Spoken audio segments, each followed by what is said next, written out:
Well, hello and a very warm welcome from a sunny Shelbourne Park and what can be only described as a mouth-watering night action here on Talking Dogs TV. As always, we'll have 24 live races, 12 from Shelburne here tonight, and we've also got 12 from Limerick, where our man Joe Sheahan is on track to give you all the latest. But our opening race at Shelburne is so good, the card tonight is so good, that the opening race has a track record holder, a classic winner, and the consolation winner of last year's Irish Greyhound Derby. That's how good tonight's card at Shelburne is. So let's get straight over to Ian Fortune for an early tip on a mouth-watering opener. Yeah, well, you put me on the spot trying to get a tip out of me straight away. A tough contest, obviously enough.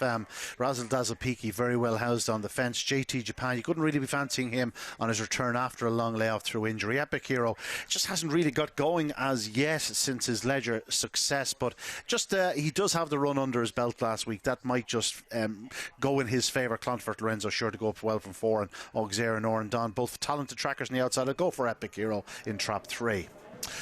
Well, there is the bell for the opener here at Shelburne, a mouth-watering one to start proceedings with. The hare coming up behind boxes now for this opening contest. And racing, good start by trap 1 up the inside. Razzle Dazzle Peaky, 5 Auxerre going up strongly, and it's Auxerre leads on the bend from in second spot. Trap 6 Oran Don, then comes 4 Clonfert Lorenzo, but out front and 5 Auxerre, a strong runner, leads by a length and a half. 6 in second, Oran Don trying to bridge the gap. 4 Clonfert Lorenzo third. The rest will need to fly. It's still 5 Auxerre for Ollie Shields that leads by a length and a half. 2 lengths off the final turn. 6 switches to the inside. Oran Don to launch his challenge, but Auxerre, there's no passing him. He stays on strongly to win from 6 Oran Don, and third was 4 Clonfert Lorenzo. Tremendous start to proceedings here. Auxerre winning in 29.57. A tremendous run by Ollie Shields Star. Yeah, Ian put it perfectly himself. A scintillating start on a brilliant night here at Shelbourne Park, because for Auxerre to win in 29.57 just tells you exactly what we've got coming up. We knew once he hit the front off the opening 2 bends that he was very unlikely to get caught, because he's won over 5.75. He won on Talking Dogs TV quite a few weeks ago. In fairness to Oran Don, last year's Ledger 40, he's really put it up to Auxerre, and the only other Greyhound who got into it is the Mullingar track record holder Clonfert Lorenzo. But it was all about Auxerre. It was a race at the outside dominated from trap rise. The traps 4, 5 and 6 seem to get a better start than the inside runners. Ian mentioned Epic Hero. He hasn't really hit the heights, and Ian, I might bring you in here because you were a little bit watery about Epic Hero, and once he missed the start he was always going to struggle. Yeah, until he gets the starting right, he's going to struggle in race like that. Just he's slightly into the opening turn, maybe feeling something, I'm not sure, but it was all about Auxerre once he went to the front. Well, we know he stays 5.75 and 600 yards, so he was going to be very hard to stop. 6 Oran Don did give chase throughout, and just for a brief moment off the final turn you thought maybe Auxerre was after swinging a bit wide, but no. Well, once he straightens up, he keeps going to the line. He wins comfortably by a length from 6 Oran Don, and back in third was 4 Clonfert Lorenzo. Winning time 29.57, a good run. You'd expect Auxerre to do it. He had 29.56 on his card. I think that was in the opening round of the Easter Cup. That was in slow enough conditions, so more than capable of doing that type of run from the front. So I'm not saying that the track is flying or anything like it, but it's not slow, and hopefully we'll see a few very good runs in the coming races, because there is some tremendous racing to look forward to. Yeah, absolutely. And of course, not just from tonight onward, from the last few weeks, every time we get a good run over 5.25 or 5.50, we're going to be putting greyhounds in the notebook for the Boyle Sports Irish Greyhound Derby. Of course, starts in the second week of August, and we're nearly into July, so that just tells you how close the Ireland's Premier Classic is coming up. We have a spectacular night's racing here on Talking Dogs TV. We've already had the opening 5.51 and 29.57, but here at Shelbourne Park alone, we've got the opening heats of the Champion Open 5.50. It's not really for pups, it's for youngsters. It's confined to dogs and bitches who were whelped from January 29 onwards, or 2019 onwards, and tonight we've got some of the best youngsters and progressive greyhounds in training, and it won't be too much longer until we have the opening heats of that, and we'll be picking Ian's brain right through tonight. And then after that, if you thought that was good, the opening 5 first round heats of the 2021 Corn Cuchulainn. It's a competition which has gone all the way back to the 60s, some brilliant winners, and again we'll be going down memory lane with Ian on that great 6 six-bend contest. But some of the greats are running tonight, some of the greats of Irish six-bend action, including the defending champion Ballymac Kingdom. And we've got a couple of greyhounds you might have saw last week on Talking Dogs TV, Boyle Sports Bingo and Priceless Jet, who just dipped their toe in over six-bends last week, and they're in action tonight over six-bends. It's an unbelievable card here at Shelbourne Park. I met Carl Robbins about him down at the bar when I was getting a coffee, and he just said to me, what a card here at Shelbourne Park, and it's going to be live on Talking Dogs TV. But it's not just about Shelbourne, because we've got 12 races coming up at Limerick, and hopefully we're going to be seeing them. We've a little bit technical hitch coming at Limerick, so hopefully we'll be able to bring you the first race live. But one thing we can't bring live from Limerick, and every time we've been to Limerick he's been the man on track, but he's coming tonight hopefully with a double whammy, because we had Emma Buckley on standby, but then we looked at the card and we see Joe Sheahan has got two runners tonight, so we said we better get Joe on and get the punters who are looking on Talking Dogs TV, get them a few quid to pay for this stream. So Joe, a chance of a double tonight at Limerick, nobody's listening, tell us what's going to happen. Rob, you're after putting massive pressure on me now, and to be quite honest about it, I don't think any of these might be in the winning circle tonight. It's in the novice race, I've a very nice bitch. She's quite well bred actually, but she's up against Patrick Guilfoyle in Trap 6, and the Guilfoyle kennel is in magical form, as the name would suggest. Look at his win last week with his explosive voice, so perhaps she might have a little bit to do, although she has the red jacket of Trap 1 and she stays quite well so far in her trials, has suggested that she stays with, so maybe she's one of the more likely to. In the second race, of course, they sent out Gift of Ella, a bitch I own. She's called her after my niece, my sister had a child a couple of months ago, so I'm hoping and praying that that name brings us a bit of luck later on in the card. But I'm very excited. I'm normally nervous when I'm doing the TV, but I'm even doubly nervous now, the fact that I've two runners on the card. But this is what greyhound racing is all about. The thrill and the action, I just really, really love it. And nights like these, win, lose or draw, it's just fantastic. It's magical to be part of it all. Joe, and tell us a little bit about this Joe's Army Syndicate from Askeaton. No doubt you're the head of the syndicate. How did it come about? A bunch of madmen. Well, Rob, as you might know, we own a pub. My family have a pub in Askeaton, and there's been many people coming to the pub over the years, and they've seen my riff-raff and hullabaloo every time I have a winner, and they asked me to get involved. So I've always had people looking to get involved in syndicates. I love syndicates, I love promoting them. So that's how the Joe's Army Syndicate came about. And yeah, we've 7 or 8 lads there, and they're all most of them are here tonight, and with their wives and kids, and it's great. It's great to be a part of it all. It's great fun, and between a good few people, it doesn't cost an awful lot, so it's just wonderful to be part of it all. And it's a great night out, meeting up with your friends and family, and having a couple of drinks and a laugh and a bit of grub at the tracks. It's fantastic, and I'd encourage anyone watching tonight to perhaps consider getting involved in the syndicate. Yeah, absolutely. And of course, with some patrons back allowed to go racing, it's great that syndicates are getting the opportunity to watch their grounds. Obviously, they've been watching them on Talking Dogs TV, no doubt, over the last number of weeks. But you can't beat being at the track and enjoying the action close up. So the very best of luck to all syndicates who've got runners, not just in Limerick and Shelburne tonight, but all throughout the country. Joe, we'll have a look at the big race tonight, because obviously it's a big race down in Limerick, this sprint. It's the widest Fitzgibbon Pharmacy Treaty Cup. Obviously, I'm guessing it's locally sponsored.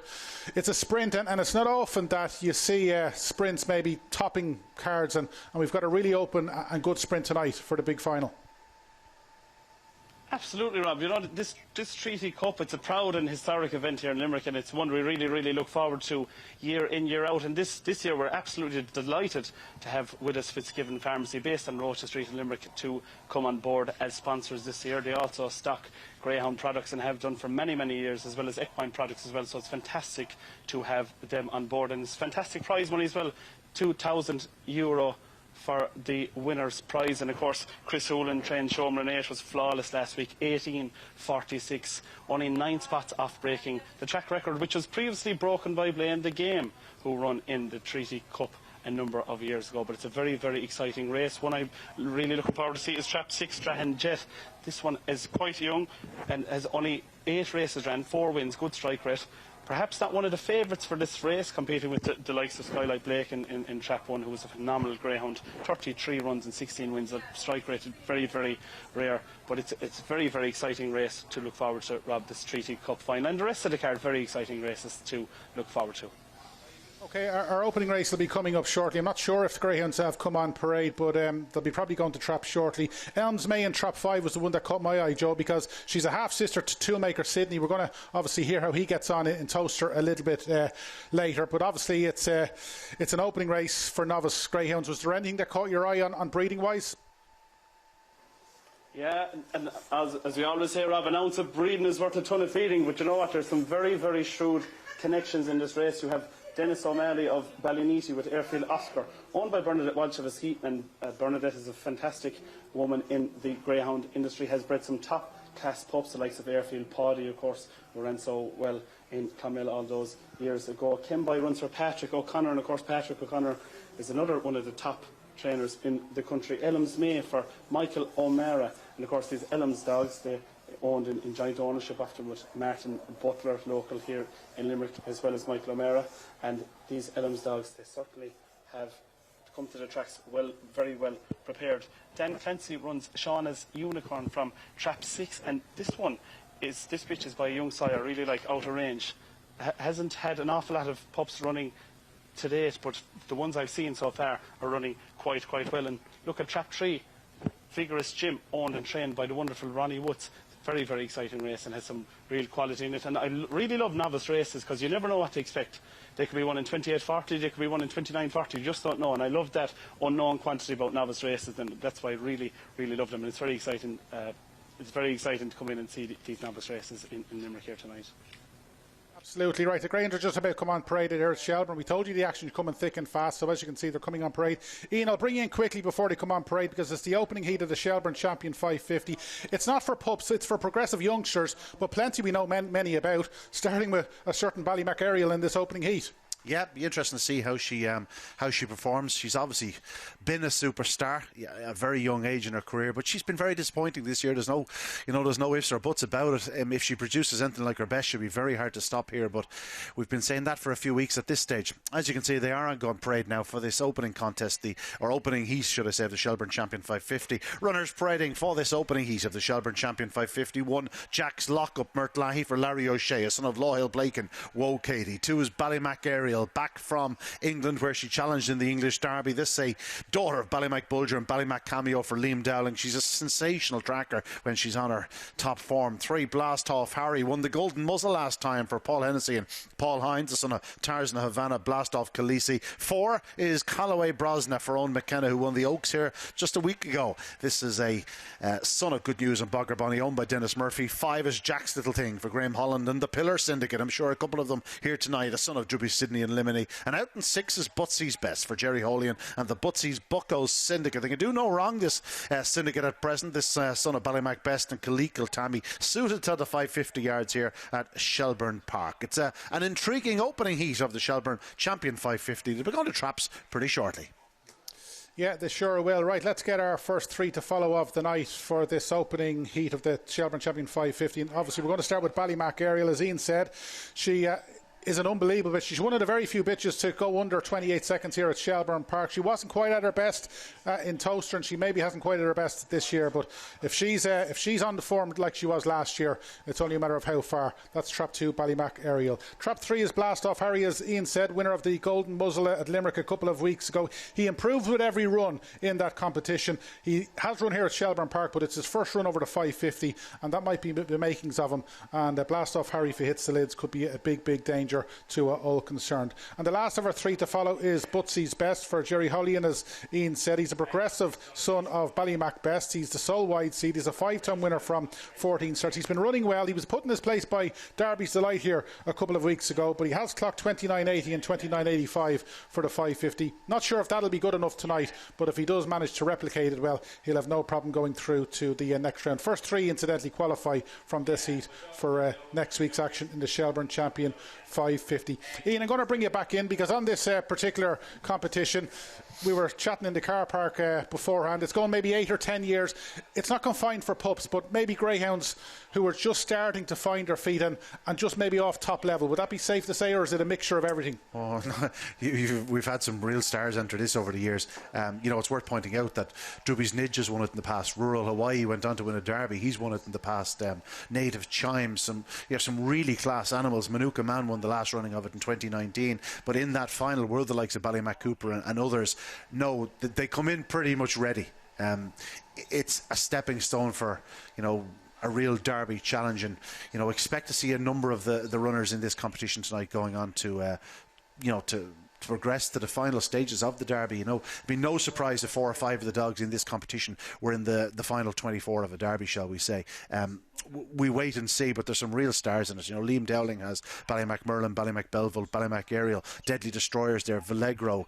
We have the Kirby winner, Stone Park Leo. Really looking forward to seeing him here at Shelbourne Park over the 550. And imagine the long run to the corner will suit. But there'll also be a few springers, a few dogs that we hadn't really counted upon. They are the ones that will be catching the eye tonight, the ones, the improvers, whereas we're expecting some of the stars to do their thing. In traps for the opening heat of the Shelbourne Champion 550, 1 Jack's Lockup, 2 Ballymac Ariel, 3 Blast Off Harry, 4 Callaway Brosna, 5 Jack's Little Thing, 6 is Butsy's Best. Racing, good start by trap 2 Ballymac Ariel, challenges 4 Callaway Brosna, and it is 2 Ballymac Ariel, leads on the bend, 6 Butsy's Best showing speed on the outside of challenge, but 2 Ballymac Ariel leads him into the back straight, and now she puts her foot in the pedal. She goes on by 3 lengths to in second, 1 Jack's Lockup and 6 Butsy's Best. But it is Ballymac Ariel. She's on now by 5 lengths to in second, Jack's Lockup, 5 Jack's Little Thing back in third, but Ballymac Ariel back to something like her best, winning in fine style. Second is 1 Jack's Lockup and 5 Jack's Little Thing back in third. The winning time 29.55. She can certainly go faster, but very encouraging from Ballymac Ariel.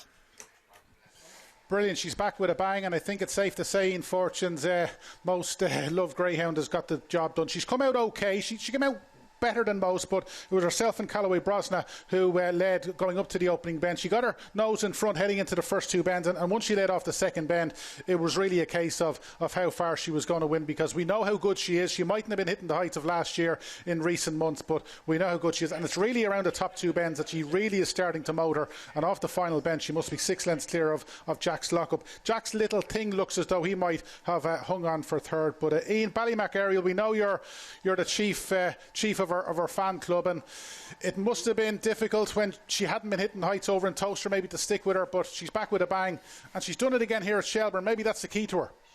Yeah, don't get me wrong, I still think she's lengths off her best. Off that start, it would not have surprised me if she'd done 29.10 if she was anything like her best.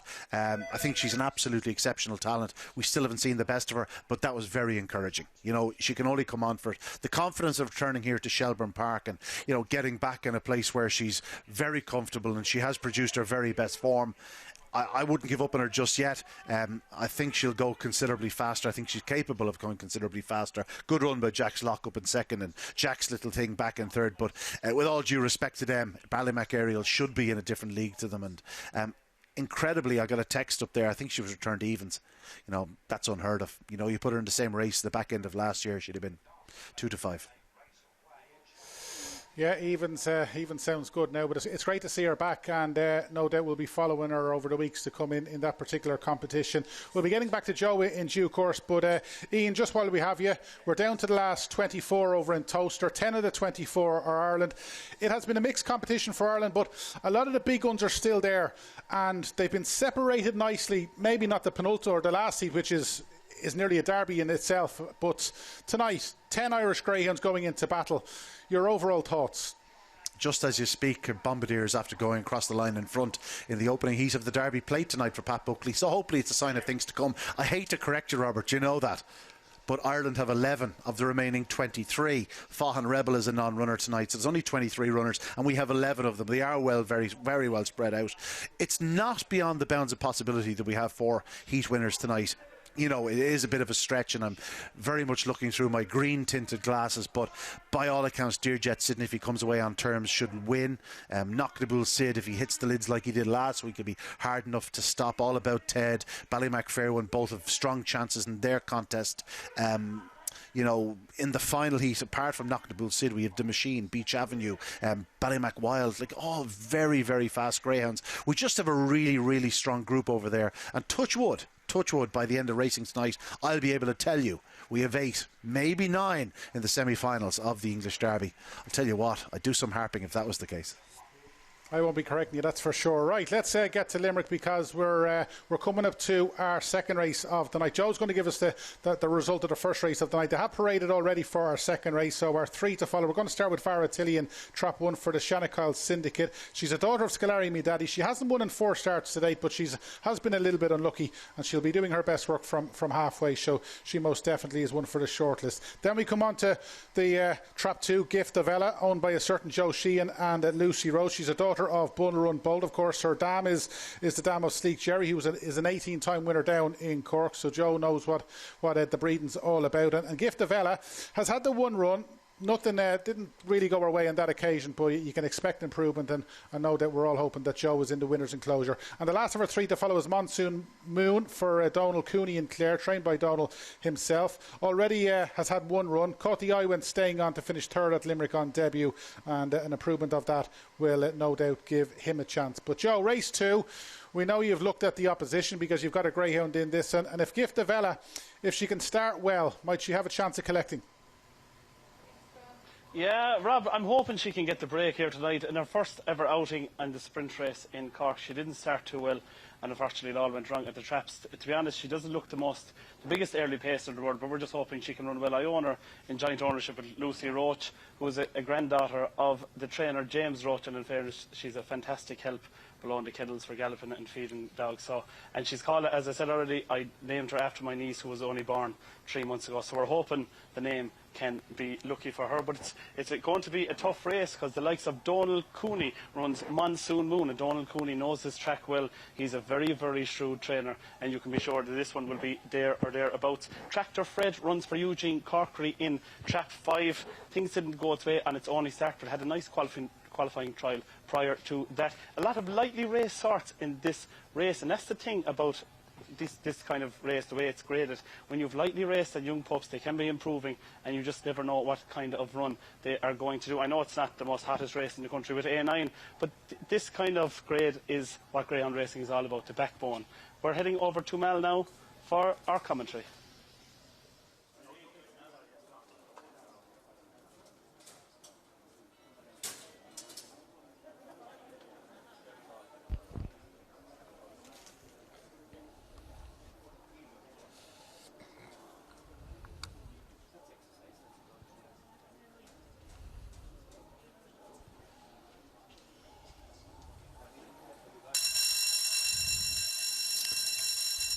Green flag raised. Varatilli, Gift of Ella, Daniels Corner, Monsoon Moon, Tractor Fred, Gaugini. We're away in the second. 4 and 3 at best away. Monsoon Moon is one of those. Varatilli going okay on the inside as they go towards the second bend in this A9 525. 4, 1 and 6 down the back stretch. We have a new leader, that's Trap 1, Varatilli for the Shanachile Syndicate, leading by 2 lengths on 4 Monsoon Moon, a few lengths ahead of Gaugini. Trap 6 in third, showing some improvement, Gift of Ella. We're off the final turn down the home stretch, heading to the line. 1, 4 and 2 is the pecking order. Time is 29:57. 1 Varatilli wins it for Joe Collins and the Shanachile Syndicate of Partine. Yeah, thanks for that, Mal. We managed to click with the TriCast, which is a good start, and we'll have a rerun. Again, it was 3 and 4, Daniels Corner and Monsoon Moon, who were best away. Varatilli, the winner, was slowly out of boxes, but in fairness to her, she showed good early, and once she was close enough off the second bend, given that we'd said that she'd been a bit unlucky in her previous races and done her best work from halfway, we knew she wasn't going to get cut. At this stage, I thought Gift of Ella for our man Joe wasn't going to get involved, but in fairness, from halfway, she's absolutely taken off, and she must have made the best part of 8 lengths on the front too, and she's most definitely one of the biggest eye catchers we've had in recent weeks. But it was Varatilli who beat Monsoon Moon and Gift of Ella. We've managed to get the TriCast. And Joe, you're never happy when a greyhound you're involved in doesn't win, but she looks as though she could be a greyhound worth following. Yeah, no, look, she's run quite well there from halfway, but it's just nice. It's special to be a part of it all, and just I love the thrill of Greyhound racing. And listen, she lost very little defeat. She ran very, very well, and we're hoping that as she progresses in ages, that she will be staying better. Tilly was very impressive. Was one that hadn't quite come away in its previous starts, but I think the red jacket of Trap 1 really suited Tilly, and it's run a nice clock, 29.57. Monsoon Moon for Donald Coney, we mentioned it before the race. He's a very shrewd operator, ran quite well in second, and my own lady Gift of Ella in third. Well, she ran quite well tonight, and we're hoping more is to come from her. She should be a nice fun bitch for us. Yeah, thanks for that, Joe. Just checking our greyhounds out on parade. Well, they've left the Wayroom complex and they'll be coming on parade shortly for our third race of the night. It's the second heat of the Shelbourne Champion 550 round 1.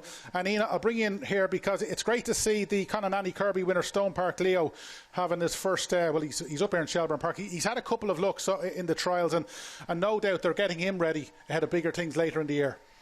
Yeah. Well, after winning the Kirby, they were sort of left with no option. You know, the only way is stick him into AAO and see how he goes. He obviously ran Limerick very, very well. He was a dog that progressed through that competition. So there's no set rule that he's finished improving. The longer run to the corner over the 550 should suit here at Shelbourne Park. He perhaps has to prove his stamina, but you know, top of the ground here at Shelbourne Park, some are going. There's no reason why he shouldn't get to the line. And just looking at the opposition tonight, if he traps on level terms, I think he'll probably enter the back straight 3 or 4 clear. That's the big if he starts on terms. He hasn't been in the 550-yard boxes here at Shelbourne Park. He's at 2 525-yard trials, and I dare say he's probably gone fairly quick to the third bend. So, you know, Mark O'Donovan and the O'Donovan clan know their business. I'm sure this dog is ready and primed. I'm sure there's better to come from him in a month or two, but at the same time, he should be hard enough to stop in this contest. Navy Blue is stepping back in trip. He's racing in the red jacket, of course. He won the Sean O'Connor Cup down at Limerick,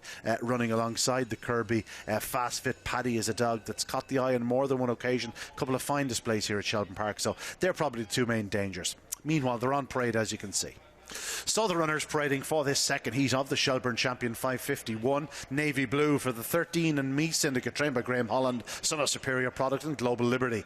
2 is Fast Fit Paddy, Declan McDonough for John Quinn and Paul Horrigan, son of Ballymac Vic, Ross Moult-Martin. He starts and he stays. 3 Greg's Hill, owned by Jim Morrissey, trained by Mert Lahey, a son of Law Hill Blake and Woe Katie. An improving type, he'll need to improve considerably more to win this. 4 is Bellamedina Roxy, a young lady with a bright future, owned by Stephen Pennell and care of agent Kevin Loughnane, a daughter of Dorota's Woohoo and Cabra Roxy. 5 is Rocky Bay Rusty for Kieran Lynch and Chrissy Sline, a son of Rocky Bay Foley and Lemon Jane. Good winner at Cork last time over this trip. And out in 6 is the Kirby Memorial winner Stone Park Leo for Mark O'Donovan and Michael Sean O'Dwyer. This is a son of Ballymac Best and Adamant Gem, and really looking forward to seeing this fellow in action. The longer run to the corner should suit, and he is the one they have to beat in this second heat of the Shelbourne Champion 550.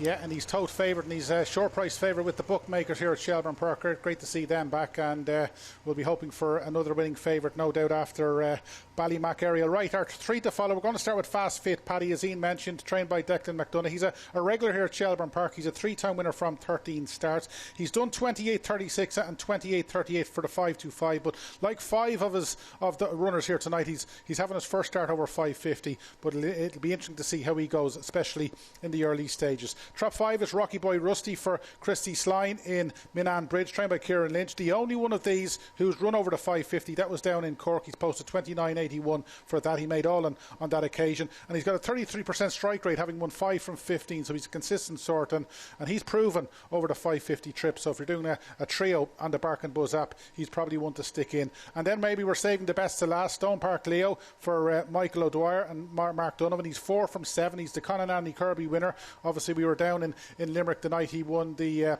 big one on Racing Post Greyhound TV, and he was scintillating on that occasion.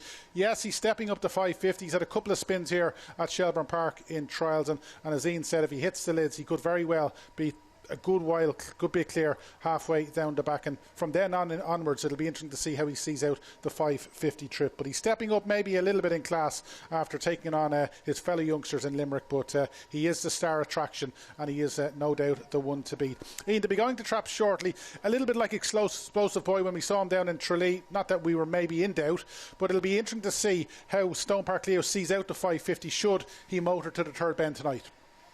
Yeah, I think we saw enough in Limerick to suggest that he would keep rolling. You know, that's been that's what we learned last year with the likes of Pastan and Ewan Taylor. Like, there were slight concerns about their stamina, but once they got to Shelbourne Park with the sun on their back and the top of the ground, they got home. I think it's probably going to be a similar scenario with Stone Park Leo. You know, QE goes 5 clear and gets pipped on the line, but I see no reason why he shouldn't. You know, he certainly stayed well enough to win contests like this. You were saying about proving over the trip. Yeah, well, Rockybury Rusty obviously has a win over the distance, but I don't think it's a problem for Navy Blue. He's been running over 750. Fast Fit Paddy looks like he's been, you know, crying out for 550 yards. Greg's Hill is certainly bred to stay. His mother, Woe Katie, was I think she was a 700-yard record holder at Kilkenny at one point. You know, Bella Medina Roxy certainly stays 550 yards, even though she's never been over it. So Stone Park Leo is the one that there is the slight question mark about. But if you're 6 clear at the third bend, it doesn't matter if you're not overly staying it. You're probably going to get home. Yeah, it'd be interesting to see what he does clock to that third bend and up the home straight. But yeah, looking forward to see Stone Park Leo. You know, no matter what he does tonight, he should come on for the run. So it's also worth considering that. You know, don't jump to conclusions in a sense where, you know, if he doesn't quite get home tonight, there's no reason why he can't get home in a couple of weeks' time when he's a couple more races under his belt. It's going to be an illuminating contest, shall we say. Really looking forward to. Hope Stone Park Leo comes away on terms, and then we see the very best of him. In traps for the second heat of the Shelbourne Champion 550, 1 Navy Blue, 2 Fast Fit Paddy, 3 Greg's Hill, 4 Bella Medina Roxy, 5 Rocky Bay Rusty, and out in 6 is Stone Park Leo. Here up behind traps, racing, good start by 3 in the middle, Greg's Hill, and 2 up his inside, Fast Fit Paddy, 1 Navy Blue, and now 6 Stone Park Leo. Starts to show his early speed, but no luck. Navy Blue is on the deck, but he's straight back up, and 6 Stone Park Leo, badly balk, he's in 5th. It's 3 Greg's Hill, bred to stay further, leads to the third bend. 2 Fast Fit Paddy, stout stayer also in second spot, trying his best to bridge the gap. A gap to 4 in third, Bella Medina Roxy, but it's 3 Greg's Hill under pressure now, not quite seeing it out, and 2 Fast Fit Paddy storms through the score from 3 Greg's Hill and 4 Bella Medina Roxy. An unsatisfactory contest, traffic on the corner, but 2 good winner, Fast Fit Paddy for Declan McDonough, John Quinn and Paul Horrig. Again, 30:02 the winning time. And plenty of cheers here from the grandstands, which is always good to see. There was obviously a few on the winner Fast Fit Paddy. We'll take it off the second bend where Greg's Hill was the one to catch at this stage. But as Ian said beforehand, we knew Fast Fit Paddy would stay out this 550 trip because he'd a few... A few runs in the past to suggest the step up and trip was possibly going to suit, and off the final bend he's absolutely motored home to beat Greg's Hill, and he's done it in really good fashion, and a good winner. The time maybe not as slick as Ballymac Aerial, but as Ian said, it was a contest that was inconclusive, and Ian, once Stone Park Leo missed the kick, he was always going to struggle. Yeah, I thought actually off the start he might just, you know, sort of arrive into the corner on their outside, perhaps just a bit ring rusty. I think you can certainly forgive him for the run. Thankfully, you know, Navy Blue, he went to the ground, but it wasn't a crashing fall or anything like it, and he was straight back up, and 6 Stone Park Leo had to sort of skip over him, and, you know, he's never going to get involved thereafter. But a lot to like about Fast Fit Paddy. He's been a dog that I've taken an awful lot of phone calls about every time I've had to say I don't think they want to sell, and I can see why not, because they're going to have a lot of fun with him. The 550-yard trip is not a problem. You know, I know the time isn't great tonight, but he himself found plenty of traffic, so there's plenty more to come from Fast Fit Paddy, have no doubt, and we'll be seeing Stone Park Leo back here at Shelbourne Park over 550 in the very near future, have no doubt. Thanks, Ian. Right, let's go straight to Limerick, because Greyhounds are on parade for the Talking Dogs TV unraced 02-525. First on parade is Haddington Lady for the Joe's Army Syndicate, trained by James Roach. We've already heard Joe's thoughts on her, but we'll get them again. 2 is Airfield Cookie for Bernadette Walsh and Dennis Somali. 3 is Dixie's Jet for Eileen Kennedy. All of these, of course, having their first ever run. 4 is Vigorous Lyra for Ronnie Whites in Cashel, the second female in the lineup. She's a full brother to Vigorous Jim, who ran in our first race. 5 is actually a reserve, so we've a non-runner trap 5, and that is a reserve time lock for Stephen O'Carroll and Patrick O'Connor, the son of Droopy's Kane and Clonbrine Kerry. And 6 is Magical Rocket for Patrick Guilfoyle. He's a son of Confident Racken and Magical Zeta, and this lad no doubt will take plenty of beating. We're going to start our 3 to follow with Joe's involvement, the greyhound that he's involved with. That's Haddington Lady for the Joe's Army Syndicate. Joe, as you've already heard, said he has set up this syndicate and he's got great pleasure out of doing it. She's a daughter of Droopy Sydney, and She's a Dream. She's a Dream clocked 28.12 up in Drumbo Park a couple of years ago. She actually got to the second round of the 2015 Irish Oaks, so Joe's obviously very familiar with her, and no doubt he'll be hoping Haddington Lady proves even half as good as her mother. The second of her three to follow is Vigorous Lyra for Ronnie White's, a daughter of Droopy Shed and Vigorous Hillary, as we said, the second female in the lineup. A full brother to Vigorous Jim, who ran in our first race, and his trial at Limerick behind Vigorous Matt in 29.47 would suggest that he might be one to put in the tri-cast. And there's no doubt about it, the Greyhound to beat his Magical Rocket for Patrick Guilfoyle, of course, has had a great number of weeks in recent weeks and months. This is a son of Confident Rankin and Magical Zeta. He's a full brother to Magical Benji, and Magical Benji at the start of the month won his first race in Limerick in 28.48, and one wonders if his Magical Rocket even better than his little brother. But if he does something similar, he'll take plenty of beating, and he clocked that trial of 29.46, and he did it here at Shelbourne Park, which suggests that Pat might think a little bit of the son of Confident Rankin. But Joe, you hit the woodwork in our previous race, and you've obviously mentioned Magical Rocket for Pat Guilfoyle. I think it's safe to say you'll need luck on your side if you're going to be trap 6. Yeah, absolutely. Patrick Guilfoyle, he's very, very tough to compete with in these novice races, but he ran a little brother of Magical Rocket last week and didn't have much joy, but had a very nice qualifying trial around Shelburne Park in 29.46. And as you alluded to, Rob, his little brother Magical Benji, 28.48. It'll be very, very hard to compete with a time like that. Elsewhere in the field, Airfield Cookie runs for Bernadette Walsh and Dennis O'Malley. Dennis, of course, 84 years of age, but he's a fantastic trainer, has a lifelong service given to the industry, and definitely has a big, big chance in this one. Dixie's Jet had a lovely qualifying trial around the stiff Turles track in 29.74 for Eileen Kennedy. Probably an unknown quantity here after being off for a number of months. And as we said, Ronnie Woods has trap number 4, Vigorous Lyra. Ronnie is a very, very shrewd handler indeed. Trap number 5, as we said, comes in as a reserve. That's A. And in the first race, the trainer of the winner was Patrick O'Connor. He also sends out Time Lock to run from the orange jacket here, coming in as reserve A. Has 2 nice qualifying trials around Turles and Tralee. The last time 29.89 around Turles, and as we all know, Turles is a very, very stiff track, and if you can do decent time there, you can probably do it anywhere and a bit more with it. So certainly one to follow this Time Lock. It's a very, very wide open novice race. If you take out Patrick Guilfoyle's, if it hits the lids and shows the kind of zip that its little brother Magical Benji did, it's probably going to be very, very hard to catch indeed. They say trap 6 is one of the best traps to be in if all the others are inside seeds, so perhaps Magical Rocket might be better suited to 6 for this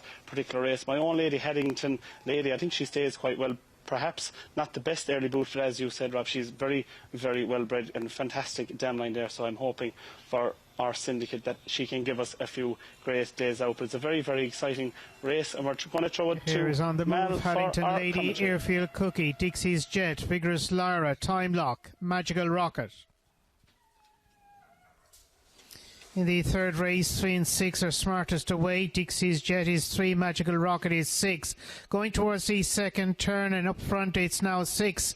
That's Magical Rocket that takes over from 3, Dixie's Jet. Haddington Ladies in third in the red, ahead of Airfield Cookie, trap 2. At the front of the field, it's 6-3. 6, Magical Rocket for Pat Guilfoyle. A couple of lengths to the good. Down the finishing stretch, 6-3-1. Magical Rocket, Dixie's Jet, Haddington Lady. Winning time is 28.67.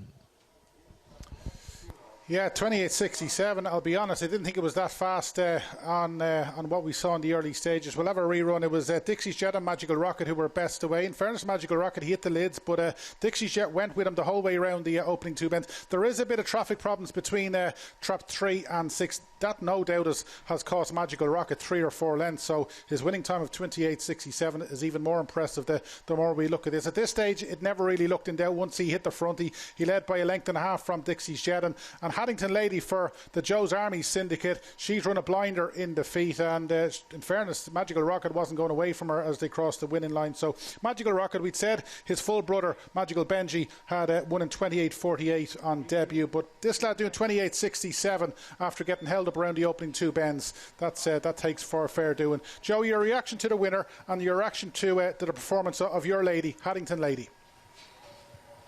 Yeah, first of all, the winner was very, very impressive and looks a very, very nice prospect. In Magical Zeta, which is the dam of Magical Rocket in her first litter, she threw some very, very nice types, and that trend is certainly continuing with this litter, as you said.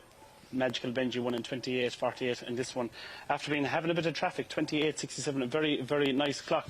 My own lady, I was absolutely thrilled with the way she ran. She stayed on quite well, and she showed more early zip than what I probably had been expecting, so hopefully that we can have some success and a few great nights out with her. Dixie's Jet back in second trial, Ian Kenny ran an absolute cracker. We said it before the race, had a 29.74 trial around Thurles, which was definitely a very, very nice run. But all in all, a very, very nice performance by our winner, Magical Rocket, and who knows what class of a greyhound this could be. It's definitely an unknown quantity. Could be absolutely anything, but that's the magic about these novice races. You just don't know. They're all unknown quantities, but very, very impressive win for Magical Rocket. 28.67, taking our third race here in Limerick.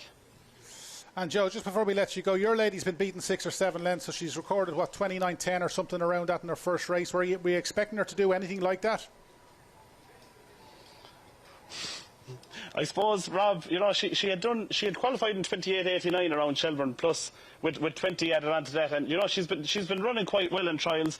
I was worried about her early pace, because it's grand doing solo trials or even 2-dog trials, but when you're in with 6 dogs and you're led up, you mightn't get that clear run that you can do, that allows you to do the time that you can do in solo trials. So I was kind of expecting in around that time, or even probably a bit better with it, but absolutely lost nothing in defeat. Ran a cracker. Was very delighted the way she stayed.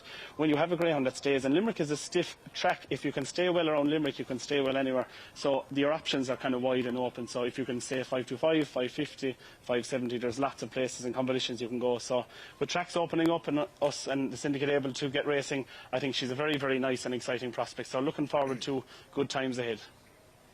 Yeah, good night at the office for Joe. 2 greyhounds and 3. 2 of them managed to finishing in the first 3. I think most owners and trainers would take that. Right, greyhounds have left the Wayroom complex for our 4th race of the night. It's T3 of the Shelbourne Champion 550. The opening round of that is continuing. And Ian, I'll bring you in just before the greyhounds come on parade. First of all, any news on the second heat of the Derby plate? Obviously, Bombardier, however you want to pronounce him. I think we all have our own ideas how you pronounce it. Bombardier. We knew he won the opening heat. How did the second heat go? No Irish in it. An ex-Irish dog, Jack Solution. Actually, the only dog that led New In Taylor to the opening corner in his first 12 starts, won the race. A former Peter Cronin trained inmate. He made all to land the spoils, but no Irish in that contest. Looking forward to this next heat of the Shelburne Champion 550. Some real star names here. Derby's Delight, Deadly Destroyer, Romeo Magico, 3 of them.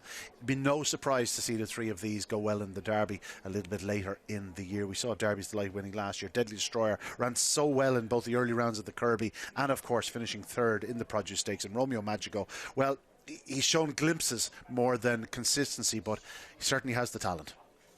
Runners now on parade for the 4th race here tonight. Heat 3 of the Shelburne Champion 550. 1 Derby's Delight for Conor Byrne and Neelis O'Connell, son of Overlimit and Kitty's Box. Next in 2, Deadly Destroyer, really talented son of Droopy's Jet, Cruel Intentions, trained by Carl Ramsbottom for Gary Hannon.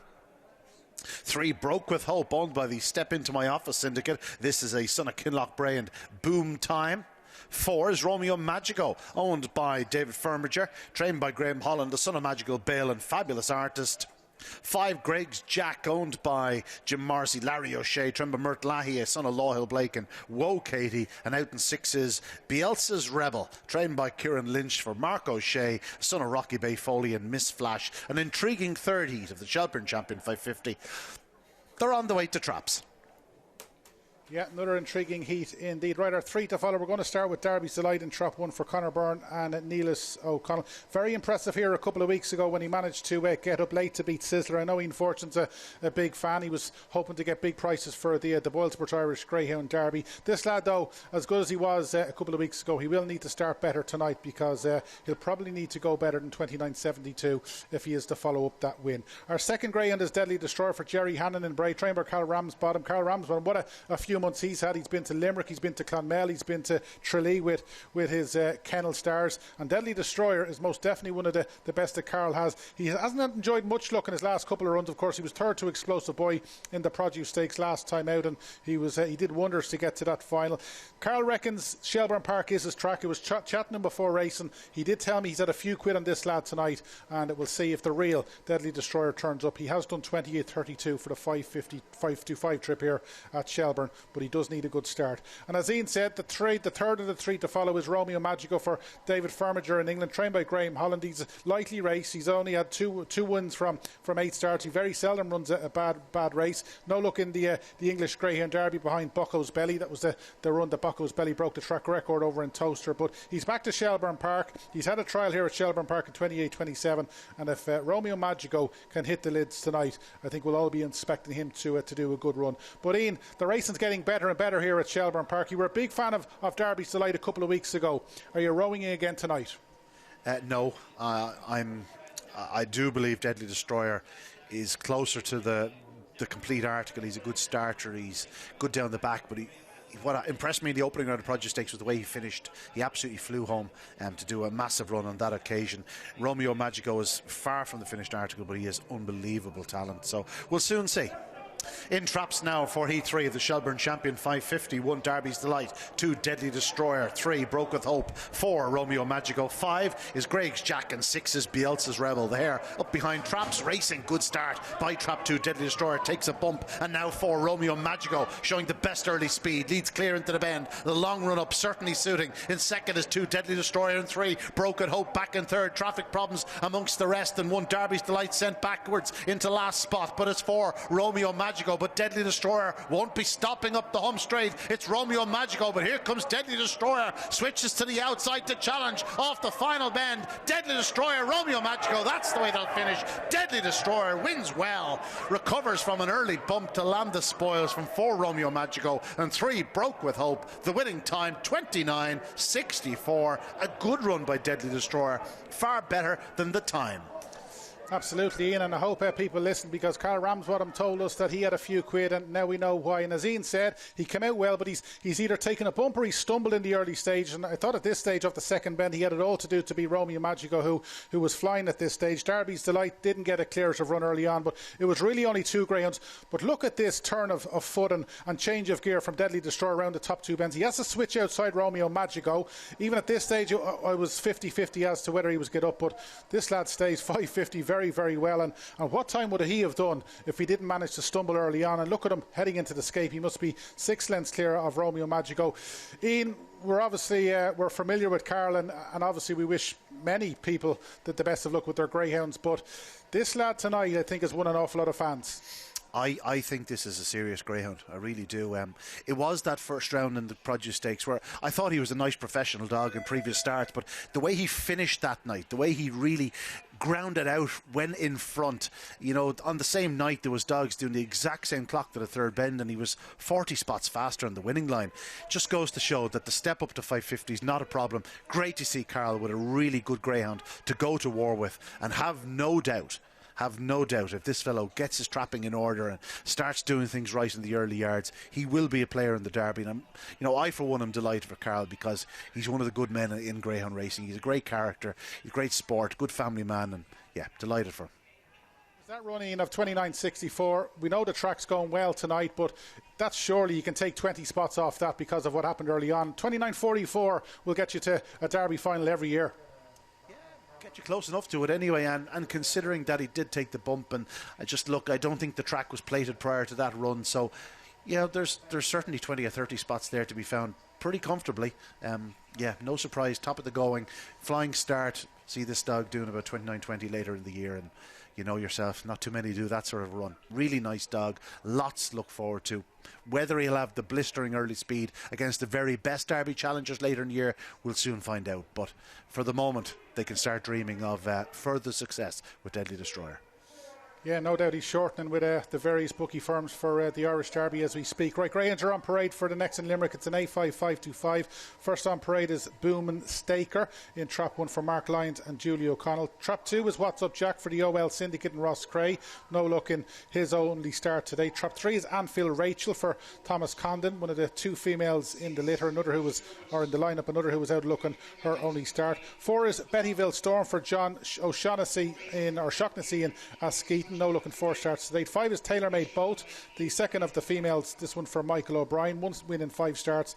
And Trap 6 is Dunbulg Winter for Philip Sherwood in Maidenhead and trained by Dennis O'Malley, and the second of the 2 wide seater. 3 to follow. We've already got a couple of trios up down in Limerick, so hopefully we can kick on. And the 3 to follow is going to start with Trap 1. That's Boomin' Staker for Mark Lyons in Kilmallock, trained by Julia O'Connell, made all to win on his only start at Limerick in 29.46. He might need to go a little bit better if he's to make it 2 from 2, but he's ideally housed. He was in Trap 1 on debut, he's in Trap 1 tonight, and a good start could see Boomin' Staker make it 2 from 2. Trap 2 is the next of our 3 to follow. That's What's Up Jack for the OL Syndicate. No look in his only start to date, but he did catch the eye staying on here at Shelbourne Park when he clocked a time of 29.54, and he's clocked a time of 29.51 in a trial down in Thurles, which you could probably take 20 off if you want to equate it to Limerick. So What's Up Jack, he could be a big price here if you're getting involved in the trio on the Bark and Buzz app. And the last of our 3 to follow is Anfield Rachel for Thomas Condon. No doubt Thomas is a Liverpool fan. She's a daughter of Droopy Sydney. She had no luck in her only start today, but she did clock 29.30 on that occasion, so it looked a hot race on that one's debut. That was just short of a month ago, or just over a month ago, and she's a middle seed, so the draw in Trap 3 just might suit her, and if she can improve from that opening run, you just never know what might happen. So our 3 to follow is 1, 2, 3. Joe, have you anything else to throw into the mix for our upcoming 4th race? Yeah, I really like this race, Rob. But what I love about it is it's very well graded. They're all quite lightly raced and they're all very young. So he kept like with like, and I think the race manager has done a particularly good job in grading this race. I really like Trap 1, trained of course by Julia O'Connell, who's another young and up and coming trainer. She's only around 25 years of age, but a very, very talented trainer. And this one showed good early zip on debut, clocking 4.22 to the opening corner. Trap number 2, as you alluded to, Rob, had 29.51 around Thurles, and this one can move. Ran very, very novice-y, very, very green in his first race, and I'm sure it has been quite well schooled since, and if so, could have a big, big part to play in this race. Thomas Condon from Knockaderry runs Anfield Rachel from Trap 3, another one that broke quite well on debut, but it was quite a hot race, won in 28.81. You can be sure that Anfield Rachel will be well schooled and well built up for this race tonight. John O'Shaughnessy has Bettyville Storm.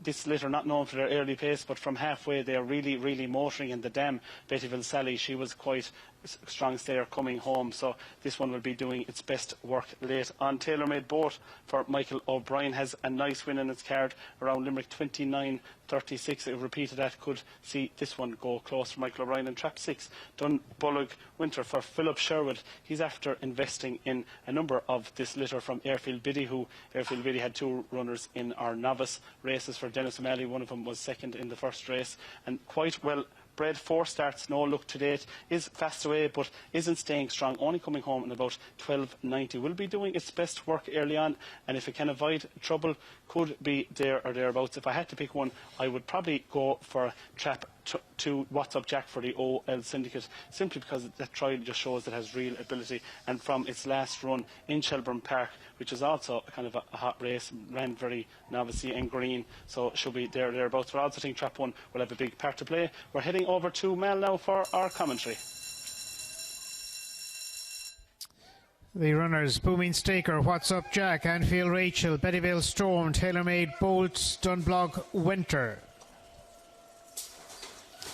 Away well is number 1, Booming Staker, moving very much towards the centre, now heading very right out, and up front we're left with number 3, which is Anfield Rachel from 2, What's Up Jack. Down the back stretch, it's in front 3, followed by 2 and 4 is in third. Anfield Rachel leads by a couple of lengths in the white jacket over What's Up Jack as they move now towards the 4th and final bend in the glorious sunshine. It's 3, 2, 4. That's how they finish. Anfield Rachel wins over Thomas Condon. The trainer, the time here is 29:03. 29.03 indeed, the winning time of Anfield Rachel in that 8.5525, and she makes up for no look in her opening start. In the early stages, looked as though Booman Staker was in pole position to make it 2 from 2. Now he is an inside seed and he won from trap 1 on his only start, but there might be a wide seed going on him because he's just completely gone to his right, and that was the end of his chances once he did what he did. At this stage, it looked between Anfield Rachel and What's Up Jack. In fairness to trap 4, Bettyfield Storm, he's done his best to get into the argument, but Anfield Rachel took it up off the second bend. What's Up Jack has tried to close him the whole time, but in the end it was Anfield Rachel. We said she caught the eye when posting 29.30 on debut at Limerick, and she's gone the best part of 4 lengths faster, so she's managed to get the much needed improvement to win that. And Joe, it was a race of it was sort of 2 races. In the end it was all about 2 and 3, but Booman Staker might have a W beside his name the next day. Yeah, absolutely. It's quite unfortunate that the red jacket Booman Staker kind of ran wide on the first bend and unfortunately created a few traffic and congestion problems along with that movement to the right. As you say, is probably going to see the orange or stripes jacket of trap 6 on its next start. But a very, very nice performance by Anfield Rachel, of course, owned and trained by Tom Condon of Knockaderry. And Tom is a very, very shrewd man with his greyhounds, knows how to get him going from an early age. And this July 19 whelp is quite young, and to do a clock of 29.03 around Limerick is nice going. 4.22 its opening split to the first corner, 16.22 to the third bend, and that's really nice motoring. And if Anfield Rachel can stay a bit better in its future races, will certainly go very close to becoming open. Class 2, What's Up Jack, we said it before the race, was a real eye-catcher on debut for the OL Syndicate, ran very, very well in second. And of course Bettyfield Storm just lacking that bit of early pace, and it's probably costing him wins, but was very, very impressive from the third bend home, really powered home, probably a step up in distance in time will suit Bettyfield Storm. But all in all, very, very nice performance here by Anfield Rachel, owned and trained by Tom Condon of Knockaderry, taking off 4th race in 29.03. Yeah, 29.03 indeed. Right, as you can see, pictures here at Shelburne are showing that the Greyhounds have left the weighroom complex for our penultimate heat of the Shelbourne Champion 550 round 1. It's another fascinating heat, and Ian, I'll bring you in again because we got Ballymacmurlin, who was 4th in the race of champions behind Explosive Boy, and we got Vallegro, and we get to see him for the first time since he followed home Explosive Boy in the Produce Stakes final. Yeah, he did, and I think a lot of people were happy with that because he'd been so luckily I'm not going to say knocked out of the Kirby, because he didn't get knocked out. Car trouble meant that they couldn't get there for the semi-finals of the Kirby when looking likely to be a player in the competition, and unfortunately for the Heffernans they just couldn't make it with the car trouble. So it was great to see him getting to the final of the Produce Stakes. He's a dog that's caught a few people's eye also. Got a few phone calls about this lad, people looking to potentially buy him, and I know there have been offers but they have turned them down thus far, and here he is tonight in the Shelbourne Champion 550. He's going to have to be on his toes because Ballymacmurlin, as you said, he really does look a potential star. Big run in the opening round of the Race of Champions, and better to come from him, have no doubt. Parading for this Heat 4 of the Shelbourne Champion 550, one is Bertie's Cuddles for Kieran Lynch and Michael Kelleher, Don Kelleher, a son of Druby Sydney, and My Girl Lollipop, just having its 4th career start. 2 is Stefan's Rocket, owned by Shay Campbell, a son of Good News, and Sylvie's Chloe, 3 wins from 8 starts. He's much better than his recent form, have no doubt about that. 3 is Ballymacmurlin, Liam Dowling, owns and trains this son of Vulturian, Ballymacbell, he's won 2 of 10. 4 Glenquan Pat, Great Early Speed for Damien Cunningham and Liam Curley, a son of Patsy Sabbath and Glenn Lee's won 4 of his 9. 5 Kildallan Pearl for David Murray and Noreen Weir, a well-bred daughter of Druby Sydney, and Mag's Image, 31.07 for the 575. And out in 6 is Vallegro, the likely favourite for Paul and Morris Heffernan, son of Ballymac Vic, and higher level, tricky draw, but he has loads of pace. Not beaten far in the Produce Stakes, beaten just a half a length behind Explosive Boy. We see where he's gone thus since, so a lot to like about Vallegro and a leading contender. Yeah, leading contender indeed. Rider 3 to follow, unsurprisingly, is going to start with the tote favourite, Ballymacmerlin. He's currently even money on the tote if you do fancy getting involved on the Bark and Buzz app. As Ian said, scintillating in the semi-finals of the Race of Champions down in Tralee, and well, things didn't go his way a couple of weeks ago when he finished fourth in that final. He has seen here at Shelbourne Park in the past because he clocked a sprint trial of 18.63, which takes plenty of doing, and if he can hit the lids tonight, it could very well be a Kerry winner here at Shelbourne Park. The second of our 3 to follow. Now, this is a value perspective if you're getting involved in the trio in the Bark and Buzz app. It's Caldallan Pearl, and I don't mean to be unjust to her chances, but she's going to be a bit of a price here. But she has clocked 31.07 for the 5.75 here at Shelbourne Park. She knows Shelbourne Park quite well. She is returning maybe from a little bit of a break, but there'll probably be none staying better than her, and she just might be a little bit of value if you do want to get involved on the forecast or the trio on the Bark and Buzz app. And then we come to Trap 6, Vallegra, who caught many an eye in Limerick and in Clonmel. Our hearts went out for connections when we knew his fate in the semi-finals of the Con and Ann Kirby, and how close did he to pulling in an explosive boy in the Produce Stakes final. He has had a spin here at Shelbourne Park in the sprint, 19.03, but you'd expect him to improve quite a bit from that. Ian says the draw is a little bit of a worry, but he has done it out of Trap 5 down in Limerick, and if he can hit the lids and get a clear run tonight, he just might make Ballymacmerlin go for it. But Ian, it's another wide open heat, maybe the most wide open heat. I know Ballymacmerlin is a shade of odds on with bookmakers, but he'll need to do everything right if he's to win this. Yeah, he will. He's a fast greyhound, have no doubt about it. He's very strong. He has won from out in Trap 5 in the past round, Limerick. If you win from 5 in Limerick, you can win from 6 in Shelburne. Kilquan Pat is a dog that'll go up fast from 4. Ballymacmerlin, he showed signs of what he would be in the Kirby. Big run in the semi-finals of the Race of Champions. Didn't happen for him in the final, but I think Liam Dowling thinks an awful lot of this fellow. I think we'll see a lot better from him in the future. Perhaps we'll see it here. I mentioned in Parade there that Trap 2 Stefan's Rocket is considerably better than his recent card. He's been missing the kick. I can promise you one thing. If this fella hits the lids, he has the pace to really challenge for quite a long way here at Trap 2 Stefan's Rocket. The problem is he has been missing the kick, but we'll soon see. Greyhounds now in traps for this 5th race. Heat 4 of the Shelbourne Champion 550. 1 Bertie's Cuddles. In 2 Stefan's Rocket. 3 Ballymacmerlin. 4 Glenquan Pat. 5 Kildallan Pearl. And 6 is Vallegro.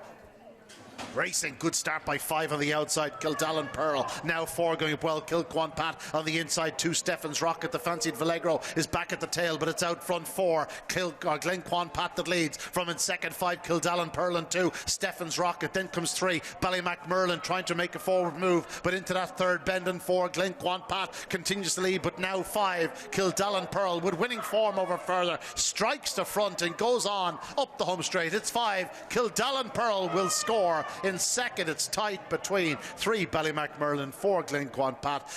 Vallegro just couldn't get involved from the outside draw, but a good winner. Trap 5 Kildallan Pearl for David Murray and Noreen Weir in 29.85.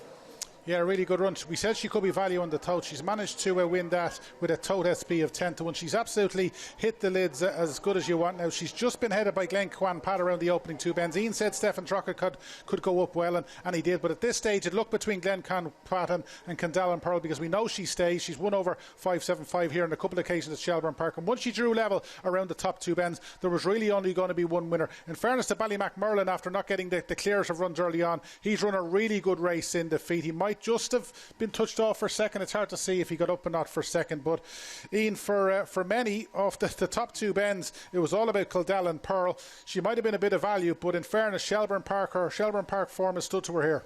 Yeah, an interesting type of race. Vallegro and Ballymacmerlin didn't get their kick, and they find a bit of trouble around the opening 2 bends, one shoving up the inside there, sort of denying both a bit of room. At this point, 4 Glenquan Pat, who had good sprint form, had good 5.25 yard form, but very much untested over this 550-yard trip. And 5 Kildallan Pearl in contrast had found herself in a lovely pitch. She had the 31.07 on her card, and she really is moving with purpose up the home straight. You can see she'll stay considerably further. She may even stay further than the 5.75 in time. A really strong runner, tight for second spot, but you know, a good winner. Kildallan Pearl, I don't think she'll win the competition. Don't get me wrong. It's sort of a disappointing way the contest ended up. We didn't see the best of Vallegro or Ballymacmerlin. We may still see the best of Ballymacmerlin, but Vallegro, I'm afraid, will have to come back another day because he won't be in the Shelbourne Champion next week. Yeah, disappointed that he's been eliminated, but as Ian said, he will be back, and he'll be back with a bang. Greyhounds have just finished parading for our 5th race in Limerick.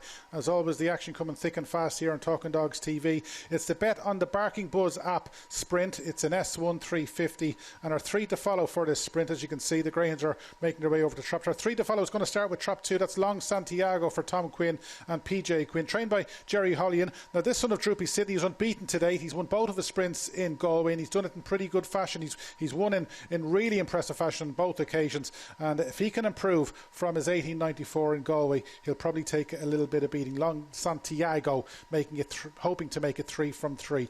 The second of our 3 to follow with trap 3, that's Me and Jack for June Kennedy and Master Jack Hogan, trained by Pat Hogan, a 2-time winner from 12 starts. He very rarely runs a bad race. He's been placed a further 5 times. He's run at Limerick, he's run at Cork, he's run at Galway, he's run here at Shelbourne Park, and he has run in an open sprint in the past, which might stand to him here if he can hit the lids at trap 3, Me and Jack. And the last of our 3 to follow is Astra Swift for Paddy Keane and John Stackpool, a 4-time winner from 11 starts. The latest of those wins came here at Limerick when he clocked a winning time of 18.92. On a couple of occasions he hasn't encountered the clearest of runs. He's a regular down in Tralee. He was in the early stage of career when he managed to win on a couple of occasions, but that 18.92 at Limerick, if he can improve from that, he just might put it up to Long Santiago. So Joe, obviously our big race of the night is a sprint, but we got a nice tasty S1 sprint coming up next. Yeah, absolutely, Robin. You know, sprints can be very, very exciting races, and with some fantastic sprinters around in the country at the moment. But this is a very, very nice race, and as you alluded to as well, with the Treaty Cup later on the card. So very, very exciting action has come and is about to come. And this one, an S1 350, but perhaps some touch of open class about some of these greyhounds. One I really, really like, and perhaps a bit of an obvious one, Trap 2, 2 runs, 2 wins, unbeaten. Trained, of course, by Jerry Hawley, and his kennel is on absolute fire at the moment. Down in Tralee last weekend, he had 3 runners, 2 winners, and Butsy's Bengal ran very, very well down there as well for the Butsy's Bucko Syndicate. Long Santiago, of course, in his first race won in 1902. Its second race won in 1894. The thing I love about Long Santiago was its break. Its first race, it did a split of 6.35, and its second race improved that by 10 spots, which is a hard thing to do in only one race. It's improved it to 6.25.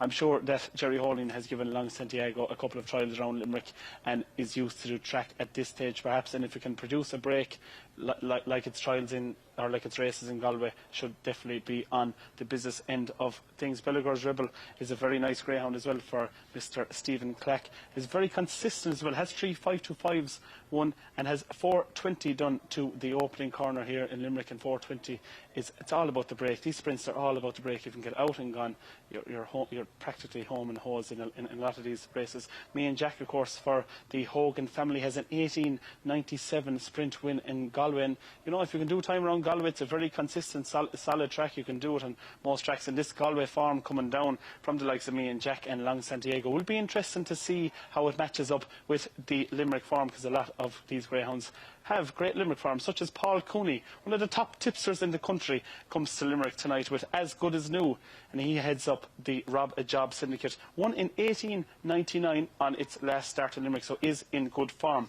Did 4.89 to the opening corner on that occasion, and that is real motoring to the opening corner. If you can do that in a sprint consistently, you will lead up more often than not.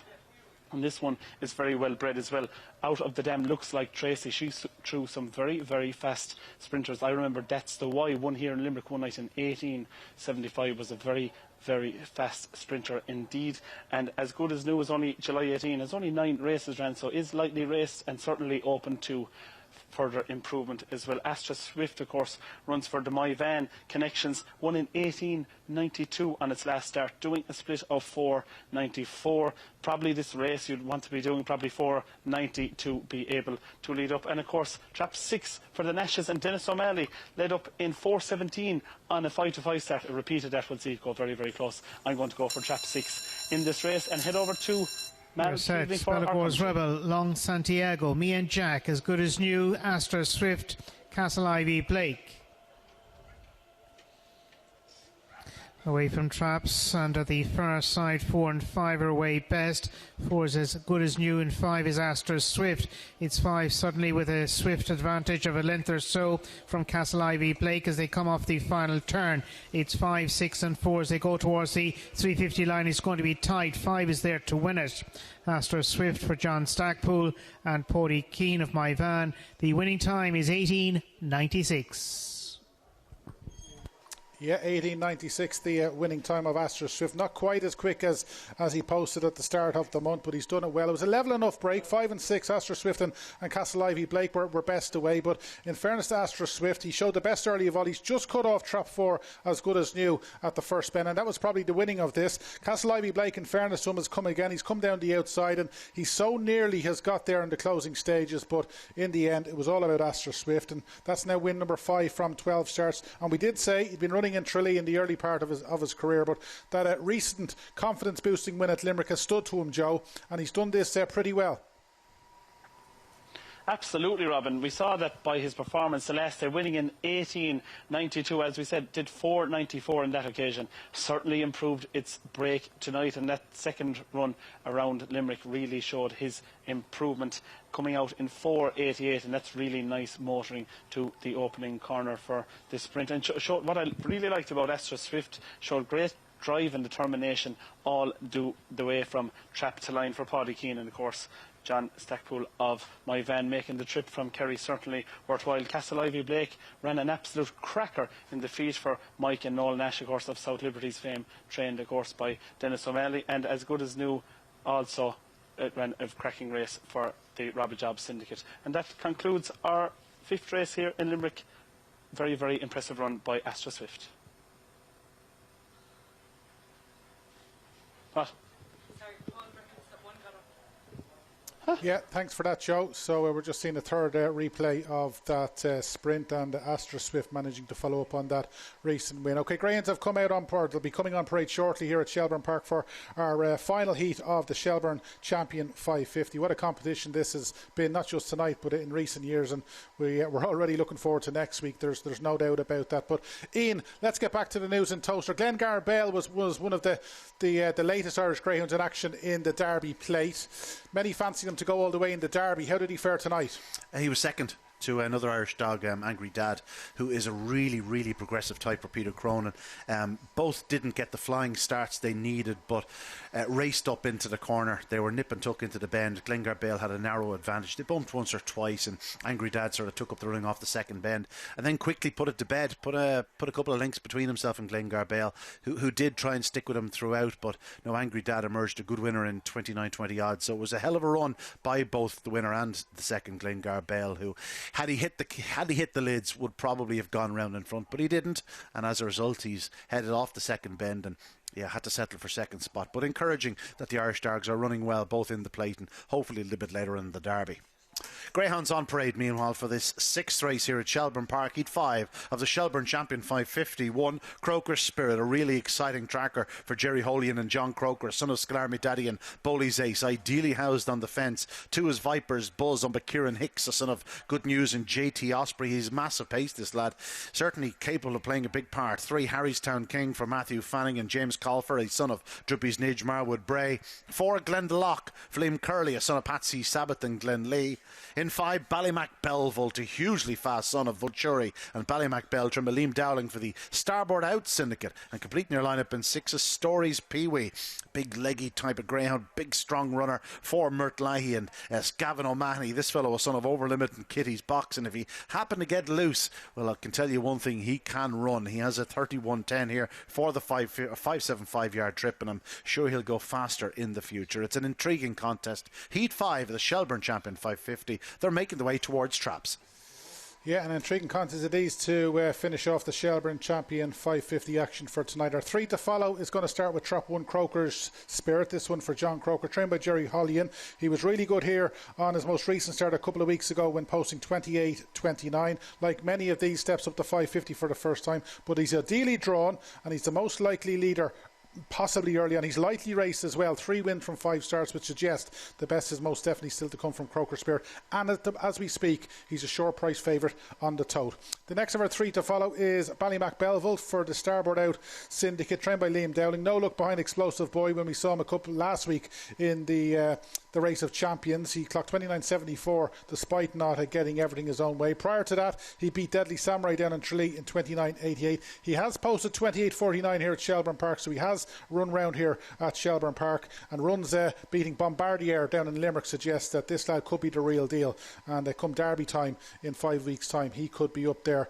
towards the top of the betting on the anti-post front. And the last of our 3 to follow is Trap 6 Stories Pee Wee for Gavin O'Mahony and Murtley. As Ian said, if this lad gets loose he's a big player and he could be value on the tote. He ran really well on his most recent start behind Great Name That when things didn't go all his way, but he still managed to post a winning time of 29.86, and he is one of the very few in this race who we know will see out the 550 trip well, because as Ian did say, he has clocked 31.10 for the 575, and like we saw with Kildallan Pearl, the 575 form here at Shelburne Park has stood up well. So if you're looking for a little bit of value on the trio, maybe you stick in Stories Pee Wee. But Ian, the Shelbourne Champion 550 action for tonight, and it's been brilliant action tonight, is coming to a close, and it's coming to a close with another intriguing heat.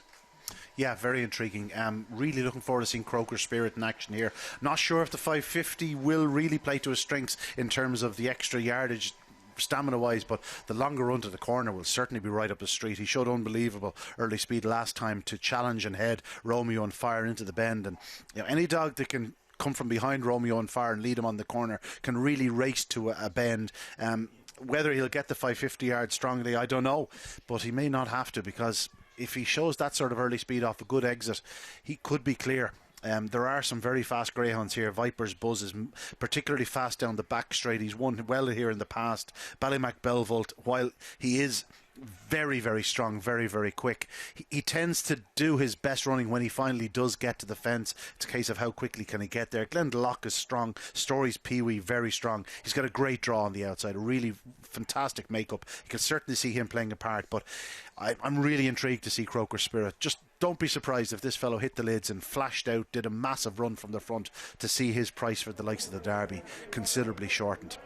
Could be famous last words, but he could potentially be very special.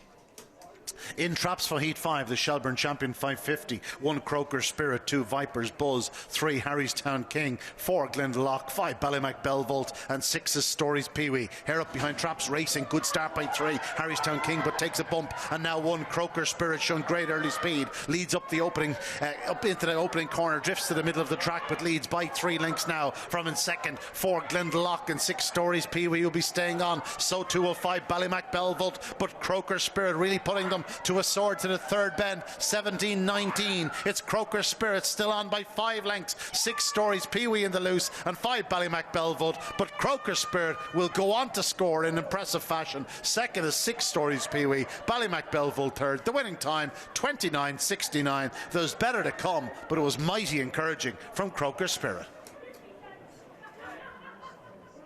29.69 most nights of the week. He's come out okay, but it was his early pace and the fact that he was in trap 1 like a couple of weeks ago, which has stood to him. And Ian said once this lad got loose, he was going to lead by a long, long way, and he did. Off the second bend now, he's really starting to motor from Glendalough and Stories Pee Wee, who are fairly good greyhounds themselves, and at this stage Ballymac Belvolt starts to get into contention. He managed to qualify, but it was really a one dog affair from a long way from home, and even though he's still a good bit clear, he's stayed on fairly well. He might be getting a little bit weary in the closing stage, but you expect that for his first trip over 550. But 29.69 the winning time. We managed to strike with the trio as well, and Ian, you're right, he's an exciting dog and he's only going to get better.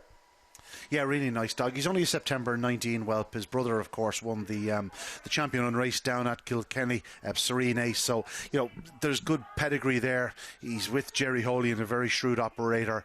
He has great early speed. He's fast down the back. Did drift around a little bit on the opening corner, but he's still young. It was only his 6th ever career start. And my only major concern about him is that I think at this moment in time, he's very much draw dependent. But you saw when he is on the red jacket, he doesn't move off that fence. He has tremendous early speed, and he does sort of fall into a hole up the home straight, but he still holds on pretty comfortably, and he's still in front after 600 yards. So, with the likes of Stories, Pee-wee and Ballymac Bilvold were finishing fast, but a lot to like about Croker Spirit. And as I've said in commentary, he'll only get better. Only get better indeed, and he's a greyhound who could go far in the Irish Greyhound Derby with that early pace. Right, let's get back to Limerick. The sixth race, it's an 8-3-5-2-5. First on parade is Mustang Mull for Sean Burke and Paul Horrick, trained by Pat Guilfoyle. He's bidding for a double on the card at Limerick tonight. Trap 2 is Cuchulainn Megan for Clement Ryan, trained by PJ Ryan. She's one of 4 females in the lineup. She's a 2-time winner from 9 starts. 3 is Glengar Magpie for James Healy in Ennis, County Clare. No looking 3 starts to date for the son of Patsy Sabbath. 4 is Tex Sharon for Bernie Maher in Limerick, another female, a daughter of Patsy Sabbath and Fireheight Breed. Also out of luck in her 3 starts to date. 5 is Darren Dot for Michael Fitzgerald in Glynn, a daughter of Sparta Maestro. 3 from 7 so far for Darren Dot. And trap 6 is Tiernan Manna Hayes for Noel Maroney in Ennis, County Clare. And like Glengar Magpie and Tex Sharon, he has been out of luck in his 3 starts to date, but he did catch the eye on his most recent outing. Right, our 3 to follow. We've been flying with the trios between Shelburne and Limerick, so hopefully we'll add a few more. And we're going to start our 3 to follow with trap 2, which is Cuchulainn Megan for Clement Ryan in Tipperary. As we said, she's one of the 4 females in the lineup. Now, she has clocked a time of 29.22 down in Thurles, which takes some doing. She starts and she stays. She didn't have much luck on her Limerick debut, but if she can go back to her Thurles form, she's got a big chance. And as we said, Thurles form is form that generally stands well. The next of our 3 to follow is trap 4, Tex Sharon for Barney Marr, a daughter of Patsy Sabbath. Now, she's been unlucky in her 3 starts to date, but she has been noted doing her best work from halfway. And again, we're always looking for value with the forecasting trio. If you want to put in a big price runner in the forecaster trio, maybe Tex Sharon might boost that trio if you manage to get lucky. And the last of our 3 to follow is Tiernan Manna Hayes for Noel Maroney in Ennis. Now, again, no looking 3 starts to date, but this lad flies from halfway, as he did when he finished second on his most recent Limerick outing, and he clocked 29.16 on that occasion. That run is the second fastest run of any of these in this lineup, so he is a middle seed. He seems to be drawn well, and if Tiernan Manna Hayes can get loose down the back and he's close, well, he possibly is the most likely winner. But it's an 8-3-5-2-5 for our 6th race here at Limerick. And Joe, safe to say it's probably one of the most competitive races of the night so far. Absolutely, Robin. It just goes to show this is another race where the grading is, in my opinion, it's spot on. They are all quite lightly raced. They're all, well, 5 of them are 2019, well, so all quite young. So should be young, up and coming, and certainly improving. My eye is initially drawn to Mustang Mull of Trap 1 in the red jacket, trained, of course, by Patrick Guilfoyle, a semi-finalist of the Royal Hawaii at Stud Novice in Clonmel, which is a very hot competition, and to get to a semi-final of a sweep like that takes an awful lot of talent. Now, on the 3 occasions it ran in Clonmel, it lacked a bit of early. It was only doing about 3:02, 3:08 sectional in Clonmel. To win a race of this calibre, Mustang Mull will certainly have to improve on its break. Did a nice 1916 trial around Shelburne on its most recent visit to the track, and trained, of course, by Patrick Guilfoyle. You can be sure that Mustang Mull will be well prepped for this race. Cuchulainn Megan, as you said, 9 starts, 2 wins, one of the more experienced runners in this race. 29.22 around Thurles bodes very well. Perhaps didn't quite come away on its most recent start in Limerick, doing only a 1:45 split. You can be sure that on its second race in Limerick, that Cuchulainn Megan is certainly going to improve from that outing, and could be one to be there or thereabouts. Glengar Magpie, of course, well bred from the Glengar dam line of the Buckleys, led up in a 4:22 sectional on debut. A repeat of that kind of sectional time and early pace could see Glengar Magpie vie for favouritism to the opening corner. Ran in Galway latest in a 5:75 race, had no joy on that outing. Tex Sharon, as you said as well, for Bernie Maher, 3 starts, no joy to date as well, but a 29.19 qualifying trial around Limerick at only 15 months old suggests that Tex Sharon is a greyhound with certainly a lot of talent.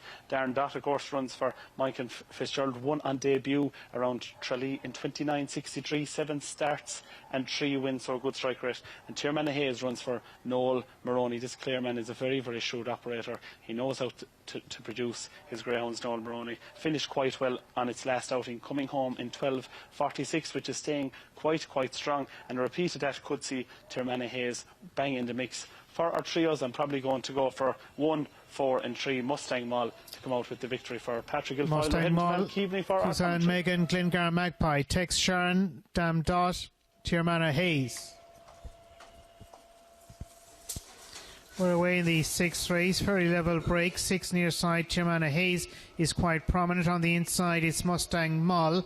Mustang Mall down the far stretch in front by a few lengths now. It's 1 in front, followed by 6 and 2 as they go towards the penultimate turn in this A3525. Mustang Mall for trainer Pat Guilfoyle in front by half a dozen lengths, about to hit the stand side. One is going to go on to score nicely here. 1, 6 and 2. 1 Mustang Mall for Paul Walter Horrig and Sean Burke, trained by Guilfoyle. Winning time is 28:53. Yeah, fastest time of the night, 28:53, and it's a double on the night for Pat Guilfoyle as well. We'll join her from Trap Rise. It was a fairly level break, but in fairness to Mustang Mall, she's shown good early. She's shown okay early, but it was a draw that most definitely favoured her because she's managed to get around the first 2 bends in front from Tiermana Hayes. And even though we said Tiermana Hayes had a big chance if he was anyway close, well, once this Mustang Mall was in front, it was only a matter of how far. And in fairness to her, she's just put an awful lot of distance between herself and the remainder here, and crossing the line she must be the best part of 10 lengths clear, but she's done that in really good fashion. She hadn't run since February, so she obviously has had a little bit of a break. She's come back, and she's come back in really good fashion, and she's managed to do it in 28:53. So a double on the card for Pat Guilfoyle, and no doubt he's got plenty of exciting months and weeks ahead. Right, the action here at Shelbourne Park is about to get better because we've had the Shelbourne Champion Open 550 for the progressive greyhounds on the way up. Now we're heading to the 6 bend action. This is where Ian Fortune comes into his own. He's a huge fan of the stairs. And Ian, let's look to the Corn Cuchulainn. Before we look forward, we'll look back, because it used to be the Sean Kelly 750 in Harold's Cross. Obviously it was a competition that was hugely associated with Harold's Cross, and some unbelievable stairs well have turned up in the Corn Cuchulainn over the years. Yeah, absolutely. Some great stairs over the years. My own trainer through my youth, Seamus Graham, won it 3 times with 3 stars, like a Smiling Man, Nifty Neve, of course, the dam of Premier Fantasy, and of course Mega Delight, the dam of Westmead Hawk, won the Corn Cuchulainn for them alone. And then you had Roosker Dana back in the day, and in recent years Liam Dowling has won it a couple of times with Ballymac Bonnie, and last year Ballymac Kingdom. Pat Buckley has a win or 2 in it. Paul Hennessy has 3 wins in the Corn Cuchulainn, of course, as well. So some really big names have won it through the years. A great competition. I love the stairs. That's no secret. Absolutely adore them. And we've had a few good ones ourselves over the years, and fortunately nothing at the moment. But who knows, in the future we might pick up another stair or 2. But some really great winners over the years. A great competition. One of my favourite nights of the year is the opening round of Corn Cuchulainn. I also said the same about the 1,025-yard marathon towards the end of the year. I love the opening round of those. I love to see the dogs stepping up and trip, as well as the confirmed stairs. And I think we've got a really good bunch this year. Ballymac Kingdom, having run so well in the English Derby, really seems to be well in himself, and it'd be no surprise if he was to defend his crown. But he's going to face some very useful rivals in the coming weeks. Yeah, and just while we have you, before they come on parade, the opening heat of the Derby quarterfinals is upcoming, so no doubt people are switching over to Racing Post Greyhound TV. We've got Toolmaker Sydney and we've got Dearjet Sydney. Of the Irish in this opening quarterfinal, what do you like? I think for Toolmaker Sydney's sake, he needs Dearjet Sydney to hit the ground running. Now, he is in trap 3 tonight. I do think he'll trap better than he has done in recent weeks. I see he's a bit of a drifter tonight. He was 2-1 on during the week. He's around the sort of 8-11 mark, even touching on 4-5. I think that's big value. I think he'll break well from trap 3. I think he'll hit the front early and go on to score. And I'm hoping the Toolmaker Sydney will show his pace down the back straight, finish well, and also qualify. Meanwhile, here at Shelbourne Park, as you can see, on parade for the opening heat of the Corn Cuchulainn, 1 Druppies Wyatt for Robert Gleeson and owners Emmett Ryan and Emmett Cronin, the son of Lawhill Duke and Druppies Sylvia, very talented tracker, well housed on the fence. 2 in your card. Cricket Wicket for Donald O'Neill, daughter of Magical Bale, and Minnie's Blandina is an interesting newcomer to 6 bench. She has plenty of pace, shown plenty of stamina over 5.75. 3 is Altmore Nidge for Pat Hanna, a daughter of Droopy's Nidge and Friday's Gemini. She's won 6 of her 20 starts. 4 is Gin Mary for Pat Phelan, the daughter of Paradise Madison and Highview record. Slightly unlucky here in June 12th over this trip. She'll need to go faster. 5 is Minnie's Kursk for Georgie Roach, a daughter of Druppies Kane, and Minnie's Lantern with 4 wins from 26 outings. And out in 6 is Price's Jet for Brian and Kathleen Murphy, an absolutely massively fast son of Druppies Jet and Ravenna, trained by Paul Hennessy. Ignored his defeat over this distance last week, completely missed the kick, ran into traffic at the 5th bend. If he gets loose early, well, he could easily go 5 or 6 lengths clear, if not more. And then it's a case of catch me if you can. Yeah, catch me if you can. This is going to be an exciting hour on Talking Dogs TV with these upcoming 5 heats of the Corn Cuchulainn. Right, our 3 to follow. We're going to start with the favourite Druppies White, unsurprisingly, for Robert Gleeson. 41-43 here at Shelbourne Park. If he does anything like that tonight, it'll be only a matter of how far. He's a really good stayer. Hasn't really maybe been at the best of his abilities in his last couple of runs, but as we said, he's got a good draw. He's proven over track and trip, and if this lad can hit the lids and get a clear run tonight, he is most definitely the Greyhound to beat. The next ever 3 to follow is Minnie's Kursk for George Roach. She's a daughter of Druppies Kane and Minnie's Lantern. She has posted 42 seconds here at Shelburne. She's a regular over the 750 trip, and if she can maybe go a little bit faster than that, you'd have thought she might have a great chance of qualifying for the next round. And as Ian said, then in trap 6 we've got Priceless Jet for the Murphys, trained by Paul Hennessy. As Ian said, he's won this competition 3 times in the past. No look behind his kennel companion Bull Sports Bingo last week on his 750 debut. You can probably forgive him that. Didn't quite hit the heights of Toaster. The jury for many is out with Priceless Jet, but these are the type of races where he could really come into his own, and if he hits the lids tonight, we remember him in the first round of the Shelburne 600, if he can hit the lids tonight, he could do a spectacular run, but he needs to break. Ian, great start to the Corn Cuchulainn. Where's your few quid going? 6-1-2. 6-1-2, that's the way I see it. Yeah, I think Price's Jet completely missed it last week. He has been in the boxes now, and if he hits the lids tonight, the pace this fellow has, like he was a track record holder at Toaster prior to the Derby, and only a couple of dogs have gone faster since. So we know exactly how quick he is. Last week he got held up at the 5th bend when making a charge at that point. Who knows how much better he would have stayed on had he got through the gap. If he is out in front and he does get into full stride, it's going to take a hell of a greyhound to stay with him. Druppies Wyatt is very talented, but whether he can stay quite with Price's Jet is up for debate. Druppies Wyatt himself would need to probably lead to win, because he himself is a 4-bender staying over 6 bends. Well, there is the bell. The opening heat of the Corn Cuchulainn. In 1, Druppies Wyatt. 2, Cricket Wicket. 3, Altmore Nidge. In 4, Gin Mary. 5, Minnie's Kursk. And 6 is Price's Jet. The hare now well on the way for this 7th race. Heat 1 of the Corn Cuchulainn. Racing, good start by one up the inside. Druppies Wyatt, Price's Jet on the outside. Now gets into racing room. It's Druppies Wyatt and Price's Jet. Back in third is 2, Cricket Wicket, but into the home straight for the first time. And 6 on the outside, Price's Jet, laying it down to Druppies Wyatt. The pair clash, but Price's Jet goes on, showing great speed to lead by 2. 3 lengths to 1, Druppies Wyatt. Then comes 2, Cricket Wicket, and 5, Minnie's Kursk. But out front, and it is Price's Jet on by 3.5. Druppies Wyatt trying to stick with him in second, and third is 2, Cricket Wicket. Price's Jet, now he's into unknown territory once again. Can he stay when he's led? Out front by 2.5. 1, Druppies Wyatt is trying to close the gap. It's 6, Price's Jet, all out to the line, but will score from in second. 1, Druppies Wyatt, and 2, Cricket Wicket third. The winning time 41.72, and he's still in front to the escape. Price's Jet.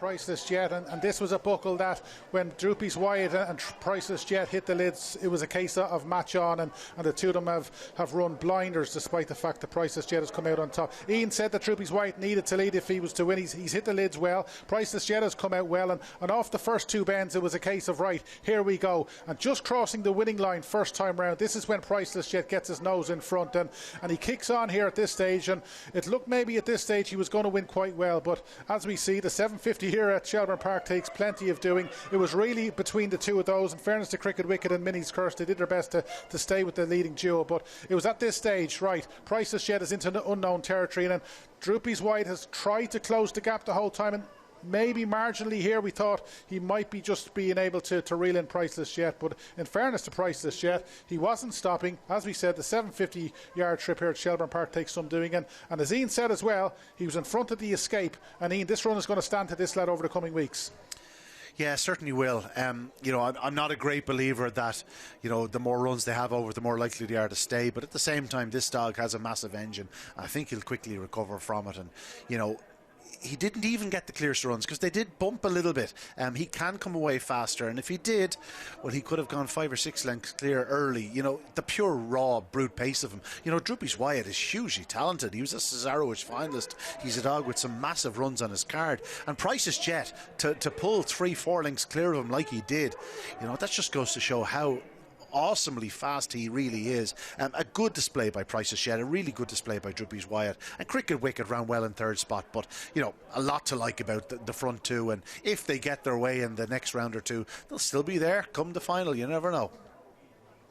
Yeah, I think it's safe to say they were two from the shortlist, or on the shortlist prior to the competition getting underway, and they haven't done their chances any harm with the runs there. Right, the Greyhounds are on parade for the big one at Limerick. We can't forget Limerick because we've got the big race of the night coming up at the Munster venue. It's the Widest Fitzgibbon Pharmacy Treaty Cup final. It's a really competitive sprint, and as you can see, the Greyhounds on parade. Skylit Lake is in trap 1, Shelbourne 8 is in 2, Cormac's Jet is in 3, Milrose Melody's 4, Girton the Crew Blake is in 5, and Drahan Jet is in trap 6. Our 3 to follow before we get Joe's take on the big final, and we're going to start with Skylight Blake for the Skylight Syndicate in Dungarvan, County Waterford. A regular in open sprints and open 525s in fact in recent months, trained by Nicholas Walsh, a 16-time winner from 33 starts, so he's nearly got a 50% strike rate, and he clocked 18.54 here in his semi-final victory. A repeat of that just might be good enough to win this final. Skylight Blake has got a big chance, and he's got the draw in trap 1. Trap 2 is the favourite. That's Shelbourne 8 for Patrick O'Connell, trained by Chris Houlihan, a 15-time winner from 25 starts, so another with a really good strike rate. 18.46 last week when he beat Drahan Jet. That's the fastest of the 2 semi-final runs. He'll need to repeat that if he is to beat Skylight Blake, but on that run he's got a major chance. And the last of our 3 to follow is the Greyhound next door to Shelbourne 8, and that's Cormac's Jet in trap 3 for Nicholas Murphy, trained by Patrick O'Connor. 6 wins from 14 starts, so another with a good strike rate. He managed to win in the first round when he beat Shelbourne 8 in 18.83, but last week a slow start meant that he finished 3rd behind the Skylight Blake. He'll need to improve his trapping if he is to get involved, but as we know, he's beaten Shelbourne 8 in the past, and don't rule him out. And again, if you're getting involved in the forecast or the TriCast, Cormac's Jet just might add a little bit of value to your 3 selections. But Joe, it's the big one of the night down in Limerick. Shelbourne 8, he might have the form in the semi-final book, but he'll need to hit the lids tonight. Absolutely, and that's the beauty about these sprints, Rob. It's all about the break, and most greyhounds in this field, when they can hit the lids, they can really do a very, very fast clock to the opening bend, and it's going to be all about the break. Absolutely vital. We must give a great mention to our sponsors for the first time of this Treaty Cup final here in Limerick. Willis Fitzgibbon Pharmacy, based on Roaches Street in Limerick, and we'd like to thank them for their very generous sponsorship. They're a fantastic pharmacy, stocking equine and canine products alike, and many greyhound people go into them for products over the years and continue to support them, so thanks to them for their sponsorship. It's very, very wide open, and in the bookmaker firms this is reflected in this as well. 6-4 trap 1, 6-4 trap 2, and 9-4 trap 6. They're being cagey about each of these 3, but perhaps the favourites in the race certainly, and any one of these could win it. Like Drahan Jet has a clock of 18.46 done in Limerick just before this competition began, and on that occasion led up in 4.80. 4.80 is about as fast a split of early pace as you will see for a sprint in Limerick, and a repeat of that will see Drahan Jet certainly go very, very, very close. Didn't show that early zip in its previous 2 outings, but if you can hit the lids tonight, certainly going to be there at the business end of things. One to note about Drahan Jet, it's Dam.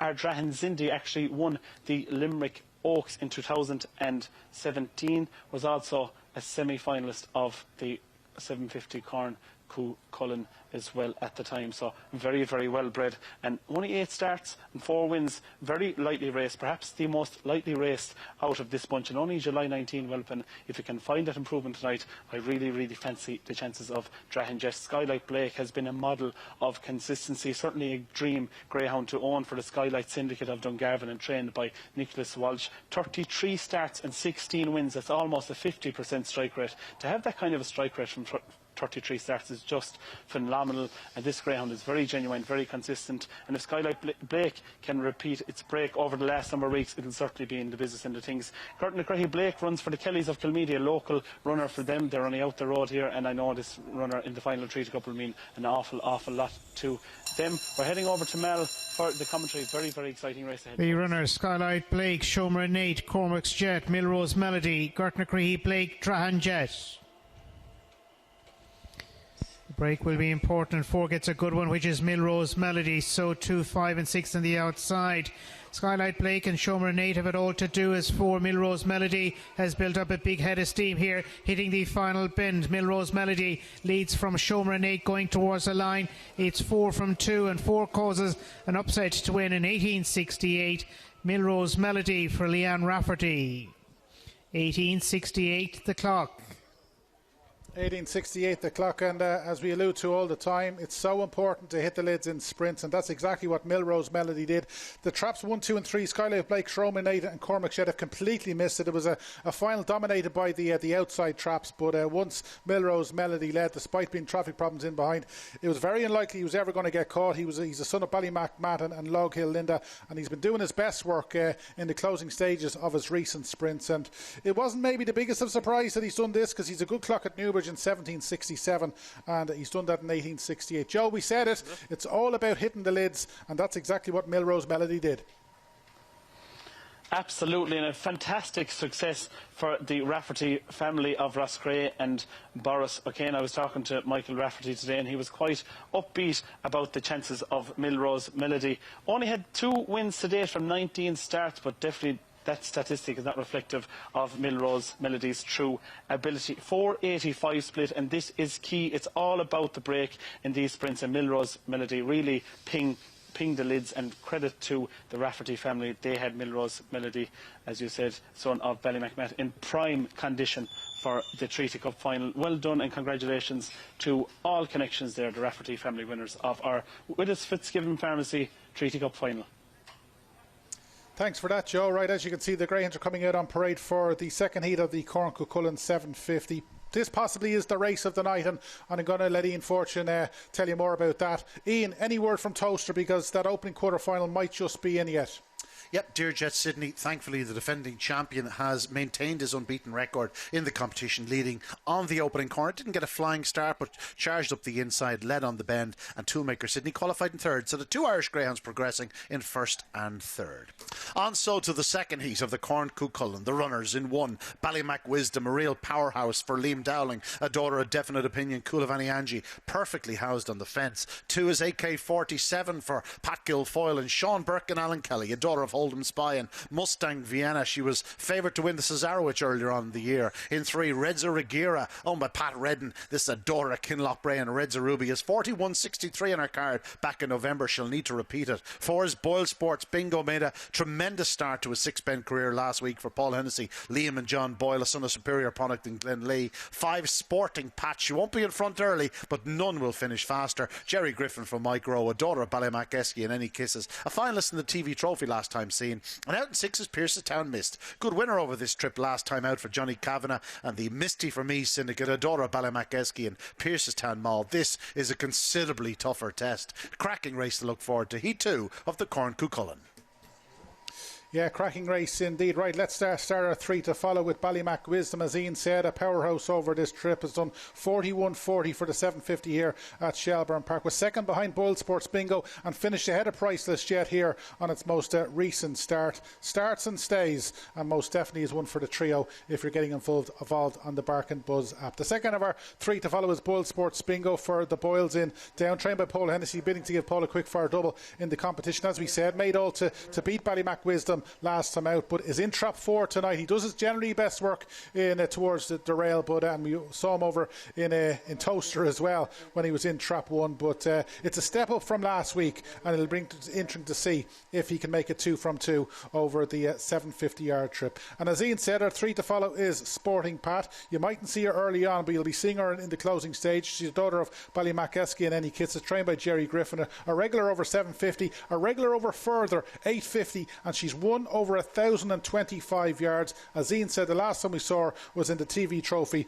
over in the UK. And if this lady is anyway close at the fifth bend, well, she'll be going faster than anything else. But Ian, we've had a really good buckle in our opening 750 of the Corn Cuchulainn, and this is a proper race coming up. Ballymacwisdom may well reverse the form with Boyle Sports Bingo. She doesn't have to worry about getting to the fence. She's already in trap one, but at that, she'll still need to be on her toes in the opening yards. AK-47, tremendous four-bend speed. She has run well over this trip in the past. It's just a case of she probably needs to be at her sharpest to get loose. She's not going to be coming from off the pace. Sporting Pat will be looking to thread her way through. Boyle Sports Bingo will again look to use his four-bend speed to lead from the front. So, an interesting affair. Reza Regira has that 41.63 in her card. Yet to repeat it, but you never know. And the one we haven't mentioned, Piercestown Miss, she's likely raced over the trip, but Johnny Kavanagh has had some really top-class stayers in the past, and who knows, this one could step up considerably on its only six-bend form to date, which was a 42.19 win last time out. But no, really intriguing contest. Ballymacwisdom, as I've said, probably is the one to beat in trap one, but just keep an eye on Boyle Sports Bingo in the opening yards and Sporting Pat in the closing yards. It could get pretty tight. Yeah, it could get pretty tight. Right, we have a few minutes to go until the second of the quarterfinals over in Toaster. We've got new in session in trap one. Unlock. She's been one of the stories of the Derby, and the track record holder Bocco's Belly in here. Are we going to have a double in the Derby tonight? So Bocco's Belly is the potential flying the ointment in trap three, but Aussie Captain, who of course won on Talking Dogs TV earlier in the year for Georgie Rocha, a really talented greyhound. He did a 28-20 odd here at Shelbourne Park, and he was sold across the water for good money. He's a kennel companion actually of Bocco's Belly. There's a chance he could hold up as kennel companion. New in session is yet to hit the lids at Toaster. If he does, we know how talented he is. He just hasn't seemed to show his very best around Toaster, but perhaps tonight is the night. Unlock has been a real star through the competition for the Matthews clan. Of course, she has a litter of pups on the ground to Pastana. I'm sure they'll be very, very popular indeed. And Gaytime Milo, I thought the prices during the week were a bit insulting to his chances. A 12-1. I made him around half of that, to be honest, and if he hit the lids, just wouldn't surprise me if he went close. Hopefully a couple of the Irish will progress at least. You never know, in a dream scenario the three of them will go through, but we've 2 from 2 through already, so another 2 would be nice on top of it. I don't want to wish luck on the 2 UK trained runners, but no, it would be great to see the Irish performing well. Well, as you can see, runners now being placed in traps for this second heat of the Corn Cuchulainn. 750 yards, 1.5 laps of the circuit ahead of them. We've seen a tremendous performance in the opening heat from Price's Jet, and indeed from the runner-up Droopy's Wyatt, and indeed the third, Cricket Wicket. And we have some really talented stayers in action here. There's the bell. The runners in 1, Ballymacwisdom, 2 AK-47, 3 Reza Regira, 4 Boyle Sports Bingo, 5 Sporting Pat, and 6 is Piercestown Mist. Here well on the way now for this 8th race, heat 2 of the Corn Cuchulainn. Off and racing, flying start by 4, Boyle Sports Bingo again showing his tremendous 4-bend pace to lead into the bend. From in second, 1, Ballymacwisdom, now 2, AK-47 moving into third. It's 4, Boyle Sports Bingo from 1, Ballymacwisdom. We saw this clash last week. There was a half length between them. In third is 2, AK-47. Then comes 6, Piercestown Mist, Reza Regira, and Sporting Pat is at the tail. But out front, and Boyle Sports Bingo still going strong, leads by 2.5. Now 1, Ballymacwisdom starts to close the gap. Back in third, 2, AK-47, but it's Boyle Sports Bingo. Is he there to be shot at? Ballymacwisdom has the inside line to the corner. It's going to be tight. Boyle Sports Bingo, and Ballymacwisdom launched herself late. May have just got there. It certainly won for the judge. The winning time 41.58, but another cracker in the Corn Cuchulainn. A cracker, says Ian Fortune. I don't even think we're doing that justice, because what a race we have just seen around the 6 bends here at Shelbourne Park. Boyle Sports Bingo, a winner over Ballymacwisdom last week, gets a flyer from trap 4 tonight, and at this stage it looked as though it was fairly certain that he was going to make a 2 from 2, but as Ian said, Ballymacwisdom had the fence tonight, and that was the key to her turning second, and with a circuit to go it was race on. Boyle Sports Bingo leading by 5 lengths maybe at this stage, but we know Ballymacwisdom sees out the 750 trip as good as any greyhound is in training. AK-47 has turned third, and at this stage we were wondering, could he draw or could she draw in the front two, but she never really could get on terms with the front two. At this stage it was a case, right, could Boyle Sports Bingo hang on? Ballymac Wisdom, she's stuck on the fence, she's got the rail off the final bend. I still thought Boyle Sports Bingo was going to hang on, but the closer they got to the line, Ballymac Wisdom, has she got up, Ian? I don't know. It's very close. I haven't got my phone call. It is very tight between Ballymac Wisdom and Boyle Sports Bingo. You'd normally favour the dog on the outside, which was Boyle Sports Bingo, but I think she might have just chinned them. As soon as we know, we'll let you know. Well, while we wait on the verdict here at Shelbourne Park, let's get down to Limerick, because we've just had the big final of the night, and we believe our man Joe is caught up with one of the winning connections. Yes, we're here with Michael Rafferty. Michael, you're a man on fire at the moment. You're on the Rory Burke podcast. Now you're live on Talking Dogs TV. Real family affair, and congratulations. No bother. Thanks very much, Joe. It's absolutely great to win it there, and it means the world to us all, because we're a family kennel, from my father John to my sister Aisling, brother Keane. The E3, so Limerick, the upcoming events, E3. And it means a lot to us to win there this evening, you know. He's a dog, he's very fast. He's been a shade unlucky. He was up in Shelburne there, had no luck. He was punching weight with the big lads there for a long time, and sure, look, tonight he got what he deserved. He's a very fast dog. We thought the world of him for a long time, and sure, tonight it's after proving it. He broke. He didn't break in the competition coming along, but we knew he can break, and sure, what more can we say? Absolutely delighted. Coming in tonight, were you expecting a clock of 18.68 against such tough competition, and these are the top sprinters in the country? Oh, that's it, Joe. Look, trap 1 and trap 2 there were the form dogs in the competition, but our lad keeps getting better and better every week. Every week he gets a run, he gets better and better, and just delighted. Well, lost for words now, to be honest with you. It's not often you're stuck for words, Mike. No. I see you out here with all your family, and it's a real family affair, and it's so touching to see you all here to the dogs. Have a great night. It's great. As I said to you, my brother Keane at home there, he didn't come tonight, he was at home then out the dogs. For my father John there, tremendous effort every time, every morning there, letting him out.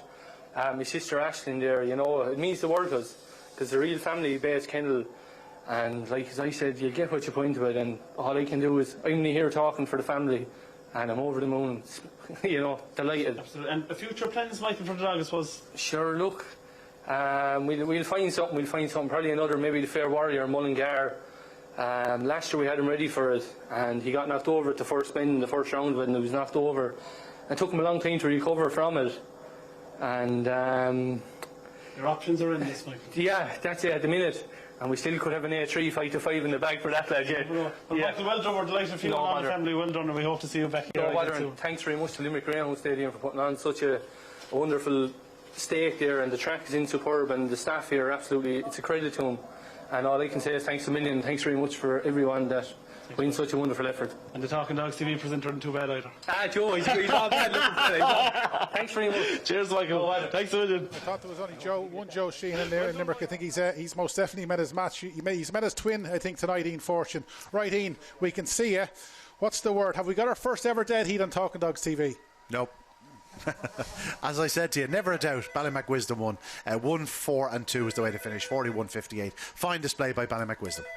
Okay, it mightn't have been the first dead heat, but it's most definitely one of the best races we've seen on Talking Dogs TV. Right, back to Limerick. We've got an A3 525 coming up. It's our eighth race of the night. Greyhounds have already on parade, so we'll go with our 3 to follow. We'll start with Bright Roddick for Mary Lynch in Brewery, a 3-time winner from 10 starts. A son of Droopy's Roddick has clocked 28.93 and 28.83 in Limerick. A reproduction of that from Trap 1 might see Bright Roddick get involved. Trap 3 is the next of our 3 to follow. That's Ballyelan Bingo for Kathy Scanlon in Limerick, a 2-time winner from 15 starts. You can forgive his most recent run because he got no luck at all in running, but he has clocked 29.16 and 28.96 in Limerick, so he'll probably need to do a personal best if he is to win here, but he's not without his chance. And the last of our 3 to follow is Pixie's Penny for John J. Walsh in Moy Vane, a 6-time winner from 25 starts. Has posted the best clock of all of these when he did 28.69 down in Tralee, and if he can reproduce that, it's a run he did last October, well, you never know what might happen, but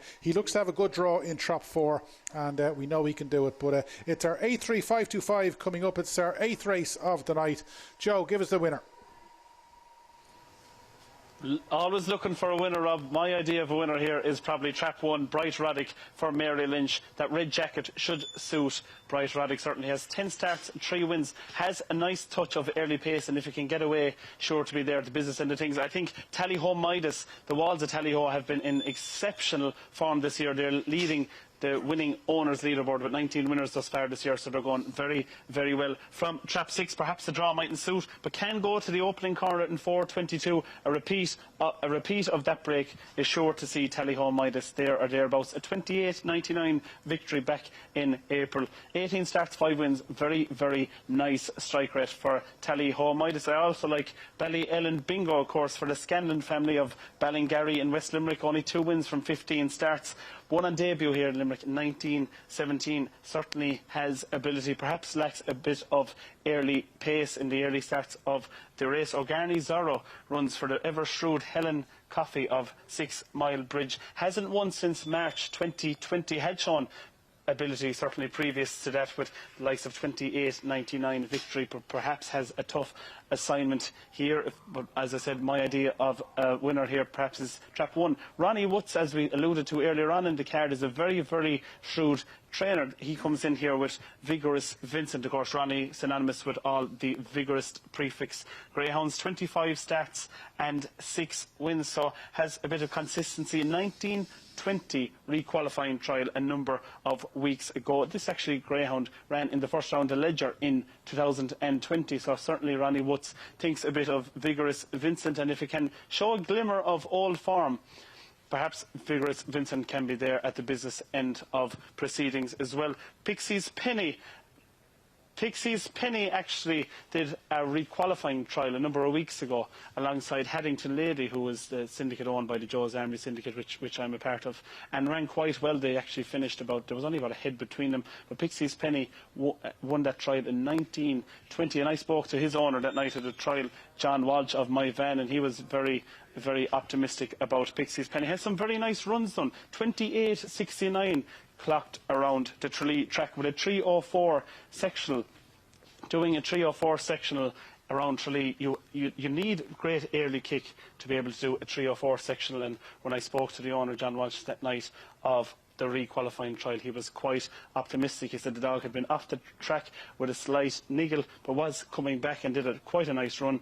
As I said a while ago, the bitch she qualified with that night, she ran earlier on, clocking about 29.10, I think, or so. So repeated that run from that form of the trial for Pixie's Penny could certainly see John Walsh's runner in the money. As we said, Ballyellen Bingo, Cathy Scanlon, she's a very, very shrewd woman with the dogs. Had a very, very fast winner in Tralee 2 weeks ago on Talking Dogs TV in 28.77. Her dogs tend to be quite strong runners. A homebred, the dam Ballyellen Comet, was also owned by the Scanlon family, and of course they're great breeders, owners and trainers in the Greyhound game. Bright Roddick, though, Mary Lynch, she's a very, very shrewd lady with her greyhounds. She comes from Brewery, also a homebred, and it's fantastic to see all these homebred greyhounds. In fairness, around the Limerick area there's some fantastic people who breed, rear and train their own greyhounds. And this son of Droopy's Roddick is my idea of perhaps a winner in this race. But we're heading over to Mal now for our commentary of our 8th race in Limerick. Yeah, I think we have a slight delay in Limerick, so we're going to stick here at Shelbourne Park because the Corn Cuchulainn action is continuing. We move on to our third race, our third heat of the night over the 750-yard trip. Ian, they're just about to come on parade. 4 of the 6 are females, and I thought this was the toughest of the heats to predict a winner. No, I fancy four. Bocco's Brandy. I think she's a star in the making. Sensational runs down in Cork in winning the O'Leary's driving school. 750 down there. 6 wins from 11. She's 41-20, 41-20 and 41-31 and 41-37 for the trip down in Corrine. So I think she probably has this one in the bag if she produces her best form. Battle Cry, I would have loved to have seen her go over 750 in her pomp. Unfortunately, it just really hasn't happened for her over the trip. Cash Return's an interesting runner. He's the first we'll see on parade. And so runners parading for Heat 3 of the Corn Cuchulainn. One cash return for Peter Kelly and Brendan Monsell. This a son of Kinlochbray and Peter's Queen. An interesting recruit to Six Bends. Two Battle Cry. Paul Hennessy, Patricia McGrath, daughter Sparta Maestro and Brinkley Stella. She's so quite quick. She's so strong. Next in 3 is for one moment Oma Henning Olsen. This is a daughter of Law Hill Blake and Jetstream Babs. 4s, Bocco's Brandy, formerly Silverhill Karen. Brilliant win down in Cork last time out for Graham Holland and Bev Lockheed. A daughter of Ballymac-Esky, Silverhill Joyce. 5, Myola Shamrogue. For the 5, Moretti Syndicate and Mary Gilbert. A son of Kinlochbray and Myola Inyan. And out in 6 is Nice White Paws for Michael Webb, Tommy Webb, a daughter of Drubby's Jet, and Nice Lass. It's Heat 3 of the Corn Cuchulainn. They're on the way to boxes. Likely hot favourite here. Trap 4, Bocco's Brandy. Yeah, Bocco's Brandy currently 1-2 on the tote if you do fancy getting involved in the Bark and Buzz app. Rider 3 to follow. We're going to start with cash return for Peter Kelly and Brendan Monsell, a 2-time winner from 10 starts. Has yet to run further than 550 yards, so it's an intriguing runner over the 750 yards trip. Possibility this lad could lead early on. If he's to have any chance of winning, let alone qualifying, he'll need to lead, but he is well drawn and it'll be interesting to see how he fares if he does manage to hit the lids. Trap 2 is Battle Cry for Patricia McGrath, trained by Paul Hennessy. He's had a good night so far, and of course he's got Beach Avenue to come over in Toaster. Now she's been mixing it with 750 and 525 yards. She is on a losing streak of 13, which is a little bit of a worry, but she is well capable of going close here, and it'll be interesting to see how she fares on a return to Six Bends. And then we come to Trap 4, as Ian suggested, the one that is going to be very hard to beat, Bocco's Brandy for Beverly Lockhead. She's been in brilliant form down in Cork when she managed to win the O'Leary's Driving School Open 750, clocking some really good runs. She's trained by Graham Holland. She is one of 4 females in the lineup, but she has managed to win over the 575 yard trip here at Shelburne, so she is used to the ground here at Shelburne, and you'd have thought if she can get a clear run, as Ian did suggest, she'll take a little bit of beating. But it's the third heat of the night in the Corn Cuchulainn. It's over the Six Bends. And Ian, you've gone all gung-ho on Bocco's Brandy. And what about news from Toaster? Do we have any news in yet?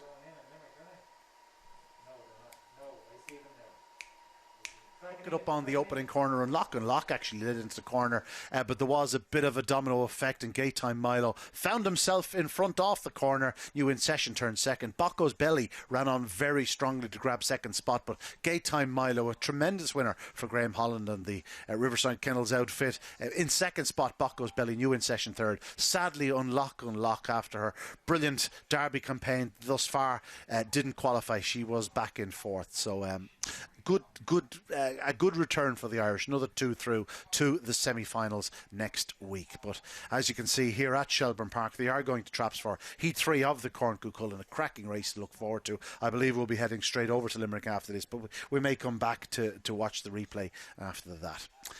As you can see now, the loading process almost complete.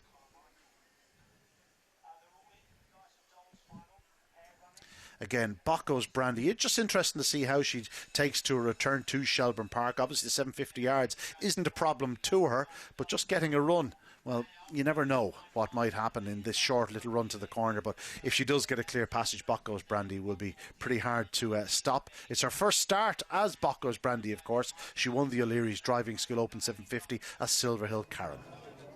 Well, there is the bell for this third heat of the Corn Cuchulainn. 1 is cash return, 2 Battle Cry, 3 for one moment, 4 Bocco's Brandy, 5 Myola Shamrogue, and 6 is Nice White Paws. The hare coming up behind boxes. Racing, good start by Trap 2 up the inside. Battle Cry now 4. Bocco's Brandy getting loose in second. On the inside 1 cash return and 5 Myola Shamrogue, but it is 2 Battle Cry that's finally got loose over Six Bends. She leads past in the stands 4 Bocco's Brandy. No room at the end. She's back in fourth. It's out front 2 Battle Cry from 5 Myola Shamrogue. Then comes 1 cash return and 4 Bocco's Brandy with work to do. But Battle Cry leads clear to the third or fifth bench, should I say. 5 in second. Myola Shamrogue now for Bocco's Brandy is absolutely motoring off the final turn. It's 2 Battle Cry with 4 Bocco's Brandy closing fast, but 2 Battle Cry digging in will get there from 4 Bocco's Brandy. Third was 1 cash return. The winning time 41.76. I've said it twice tonight, but I'll say it again. Another cracker in the Corn Cuchulainn. Cracker indeed. That's just why we love 750-yard racing. That's why we love the stairs. Right, we're not going to have a replay because, as you can see, this 8th race in Limerick, the loading getting underway. The reason for the delay is that Bright Roddick in Trap 1 is now withdrawn, so we've just the 5 greyhounds going to traps. Joe, we'll give you a second chance because you thought Bright Roddick could win. So what's your second bite of the cherry? It's just my luck, Rob, that the one-eyed nap for this race would have to be withdrawn. But instead of that one, I'm probably going to go for the stripes of Trap 6, Tally-Ho Midas for the Walls of Tally-Ho Syndicate. They're very, very shrewd connections with this greyhound, and the kennel is an absolute flying form. And as we alluded to a while ago, can go to the opening turn in 4:22. A repeat of that early sectional will see Tally-Ho Midas go very, very close. I also like the chance of Pixie's Penny in the black jacket of Trap 4 for John Walsh. She has some very, very nice runs done in 3:28.69. We're heading over to Malky. One is now vacant. 2 Vigorous Vincent, 3 Ballyellen Bingo, 4 Pixie's Penny, 5 O'Garney Zorro, and 6 Tally-Ho Midas. In this A3525, it's 3, 5 and 6. Ballyellen Bingo is 3. Going towards the opening turn, and it's 2. That is in second. 3 leads, which is Ballyellen Bingo down the far stretch.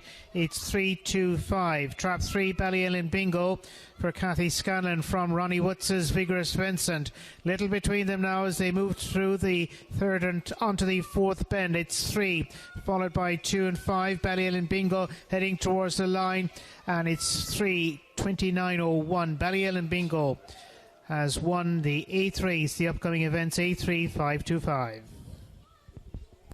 Yeah, Ballyelling Bingo, the winner of our A3525. We're going to have another look at this. Obviously, Bright Roddick was an absentee, so we just had the 5 greyhounds going to trap. Fairly level in the early stages. Ballyelling Bingo, in fairness, he's just managed to get his nose in front around the opening 2 bends, which was the winning of this because O'Garney Zorro and Tally-Ho Midas just didn't get the run of the bend. At this stage, Vigorous Vincent was the big danger to Ballyelling Bingo, and at the third bend, it looked as though he was probably the most likely winner. But Ballyelling Bingo, he just did not want to be passed, and off the final bend he leads by a couple of lengths, and if anything he's going further clear from. In second was Vigorous Vincent, and O'Garney Zorro, she's managed to get up for third. But Ballyelling Bingo, he was fairly game. He could have thrown in the towel at the third bend, but in fairness to him, he didn't, and it was fairly impressive stuff in 29.01. Ian, we didn't get a chance to have a look, a second look of that spectacular race here at Shelbourne Park, but let's have a look again. Obviously I've done the odd bit of commentary, and when Bucko's got loose at the second time of Aston down the back straight, we had a race on. Yeah, we certainly did. It looked like she was going to turn close enough to second spot, but perhaps that's going to be her crux going a bit forward. She probably will need to be a bit closer to the fence to mind her pitch. But Battle Cry, I said it before the race, I really wish this lady had gone over 750 yards a year or so more. I think she would have been an absolute star. Tonight she got loose in the front. It was always going to be hard to pick her up, but she's clearly not the bitch she once was, but she still wins in 41.76. It wouldn't have surprised me if she was doing 3/4 of a second faster last year. But Bocco's Brandy, once she did get loose into that 5th bend, she really rattled home. She is going to be a star, this lady, and if she does go to the UK, of course, she's owned now by Bev Lockheed. I would imagine there'll be a few 750 metre races around Romford where this lady will be pretty short, and I'd say they'll be eyeing up a TV trophy in 2022 with this lady. That's the way I reckon it'll go. Before then, she could be a big player in the Corn Cuchulainn. And Ian, we've had 3 heats of the Corn Cuchulainn tonight, and obviously we've got 2 more to come, but it's the greyhounds who haven't won as well as the winners that we're already looking forward to next week, like the likes of Bocco's Brandy, Boyle Sports Bingo, who was just chinned. If he can pop out again next week, we're already looking ahead to next week, even though we've 2 more heats to come tonight. This competition is very special. Yeah, very special. And if you look at the 9 greyhounds that have gone through already, some really talented types there, and notable 4-bend speed. When it gets tight, when these 4-bend racers meet at the latter stages of the competition, and the likes of Bocco's Brandy is in it, she doesn't have to kick. She doesn't have to sit on the pace. She can sit in behind them because they'll be racing in front of her, and she'll get a sight, she'll get a target, and I think that's when you'll see the likes of Bocco's Brandy coming to the fore, because all those 4-bend racers can't get loose at the head of affairs when they all meet. So things will get pretty tight up front, and then you'll be looking for the likes of the Bockos Brandy coming from off the pace. But at the moment, it's shaping up like a tremendous Corn Cuchulainn. Of course, there's 5 heats, so 3 to qualify, and then the 3 fastest fourths will go through. I haven't even looked at the 4th place finishers, to be honest. That'll be tomorrow's work, but at the moment it's shaping up pretty nicely, and we've got 2 good heats to look forward to. Yeah, and that of course includes the same qualifying process for the Champion Open 550 as well. Right, before we look at the next of the Corn Cuchulainn heats, we've got 2 big fancies in the next at Toaster. Ballymac Fair one, who's done probably his best runs in the last couple of rounds, and All About Ted. Peter Cronin's dog's absolutely flying, and he really stepped up to the plate last week. Yeah, he did. He showed good early speed. He was in a race where there probably wasn't an abundance of early pace, but Gaytime Milo has certainly franked the form. He did beat him last week, and if All About Ted can just find that first stride, he needs to come away racing. If he does from trap 5, well, 4, Bubbly Magnum will be edging in. Mingler's Pop Life from 3 will be edging inward. So All About Ted certainly has plenty, or should have plenty of room. It's a case of whether he's well enough away to make use of it. He'll go up strongly on the outside. Thorn Falcon in trap 6, if All About Ted doesn't come away racing. Thorn Falcon, who's weighing in around 85 pounds, will be cutting the corner, so there could be a potential problem there. One Ballymac Fair one is exceptionally fast, but the main concern is trap 1. Dogs just simply aren't breaking from the box. If he does break on terms, he has the early speed to hold his pitch, and then that could be the key to his success. But no, it's a really, really wide open contest.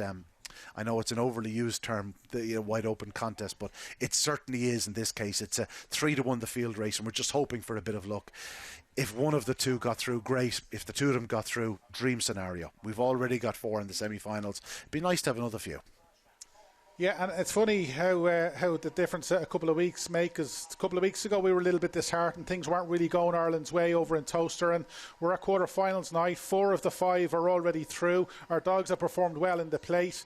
At this stage now, it's all about getting through and then getting the best dogs through, because it probably is at this stage you start maybe to start thinking about winning the competition.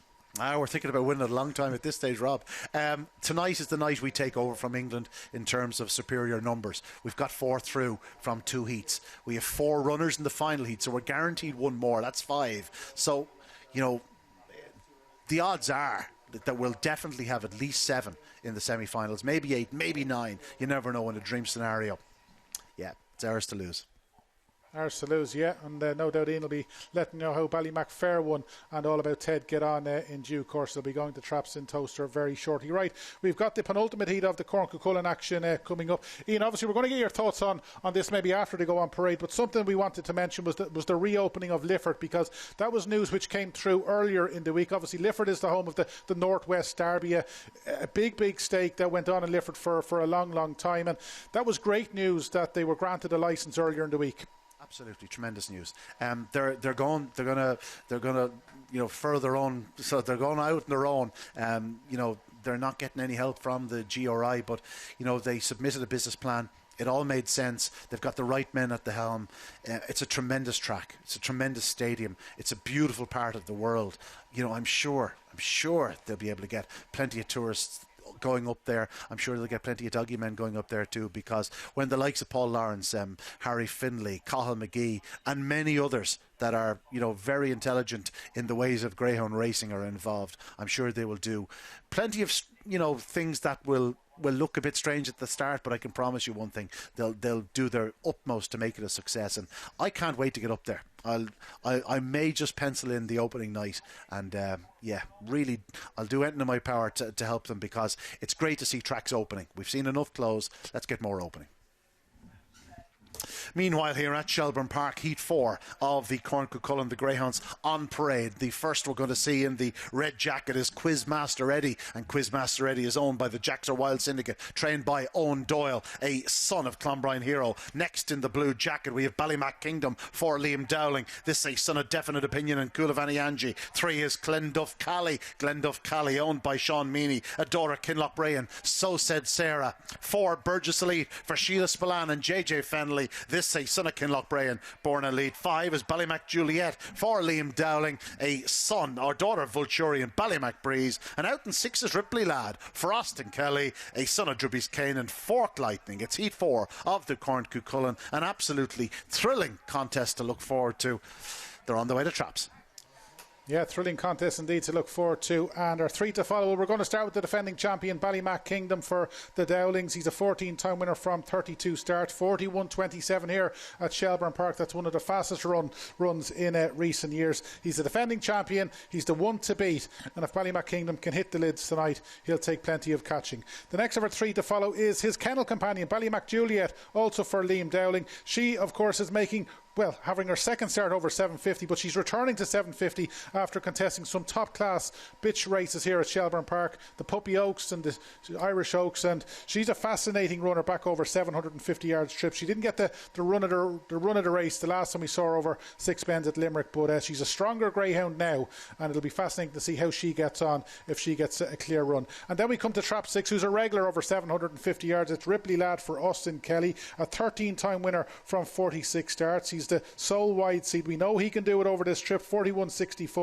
He can do it over the 600 yards here at Shelburne, so he's not short of pace. And again, if you're looking for a little bit of value on the trio on the Bark and Buzz app, well, maybe Ripley Lad might be a greyhound to put in, because he just might be overpriced in this contest. We've got Quizmaster Eddie in 1, as Ian said, ideally housed. We've got Glenduff Cally, the second of the females in the lineup. She's 5 from 15. She's got a really good strike rate. And Burgess Elite is a debutant over this trip. He's been running down in Cork, and he's been catching the eye from halfway, so it'll be interesting to see how with this son of Kinloch Bray gets on. But Ian, great to see defending champions. We've said it in Talking Dogs TV with the Irish Oaks and all those great races that we've covered, and Ballymac Kingdom is back, and no doubt he's the one to beat. Yeah, no doubt he is the one to beat in this contest, although Ripley Lad could put up some in the early yards, much like Droopy's Wyatt and Price's Jet earlier in the evening. Good early speed, good 4-bend speed. Ballymac Juliet is a potentially fairly useful stayer. She has limited enough experience over the trip. I'd ignore her form over the distance. I think there's better to come from her. Burgess Elite could improve, and Quizmaster Eddie's pretty useful, and Glenduff Cally also, but Ballymac Kingdom, the pace he showed in defeat in the English Derby last week was something else. He absolutely rocketed home, flew into the escape, and if he is in that type of form here, he's going to take the world of beating. The problem for him is that he has been running into toaster traps at a very different track for the last few weeks. He could well miss the kick tonight. If he does, he still has the pace to recover, have no doubt about that. If he does hit the lids, well, just don't be surprised if we see a pretty special run from Ballymac Kingdom, who by all accounts seems to be in fine fettle, and given his unbelievable pace and ability, the fact that he's a year older, he may even be stronger than he was last year when winning the Corn Cuchulainn. Well, he's going to take the world of beating. He's 2-1 on the tote. I'd assume he's something similar with the bookmakers. And Ian, obviously, I don't think there's any anti-post betting for this classic, but when you saw the greyhounds that were entered up on Wednesday, obviously we've already seen 3 heats tonight, and it's great that a lot of the big ones have got through, but did you think Ballymac Kingdom was again the greyhound to beat overall? Yeah, I did. He's been there, he's done that, he has the 4-bend pace, and it's the fact that he had run so well in the English Derby, the fact that he's in great form, he's running so well, that stood to me. If it was somewhere else, perhaps I might have taken him on, but 750 here at Shelbourne Park isn't quite the stamina test you see at other tracks. So, no, I think Ballymac Kingdom probably is the one to beat. As you can see, ladies and gentlemen, the loading process underway. Heat 4 of the 2021 Corn Cuchulainn. Last few moments to get involved.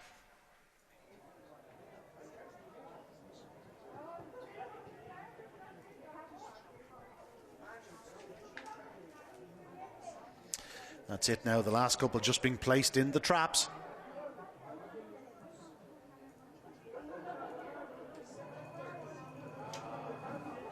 And there is the bell. The runners for this 10th race in 1, Quizmaster Eddie, 2, Ballymac Kingdom, 3, Glenduff Cally, 4, Burgess Elite, 5, Ballymac Juliet, and out in 6 is Ripley Lad. Heat 4 of the Corn Cuchulainn.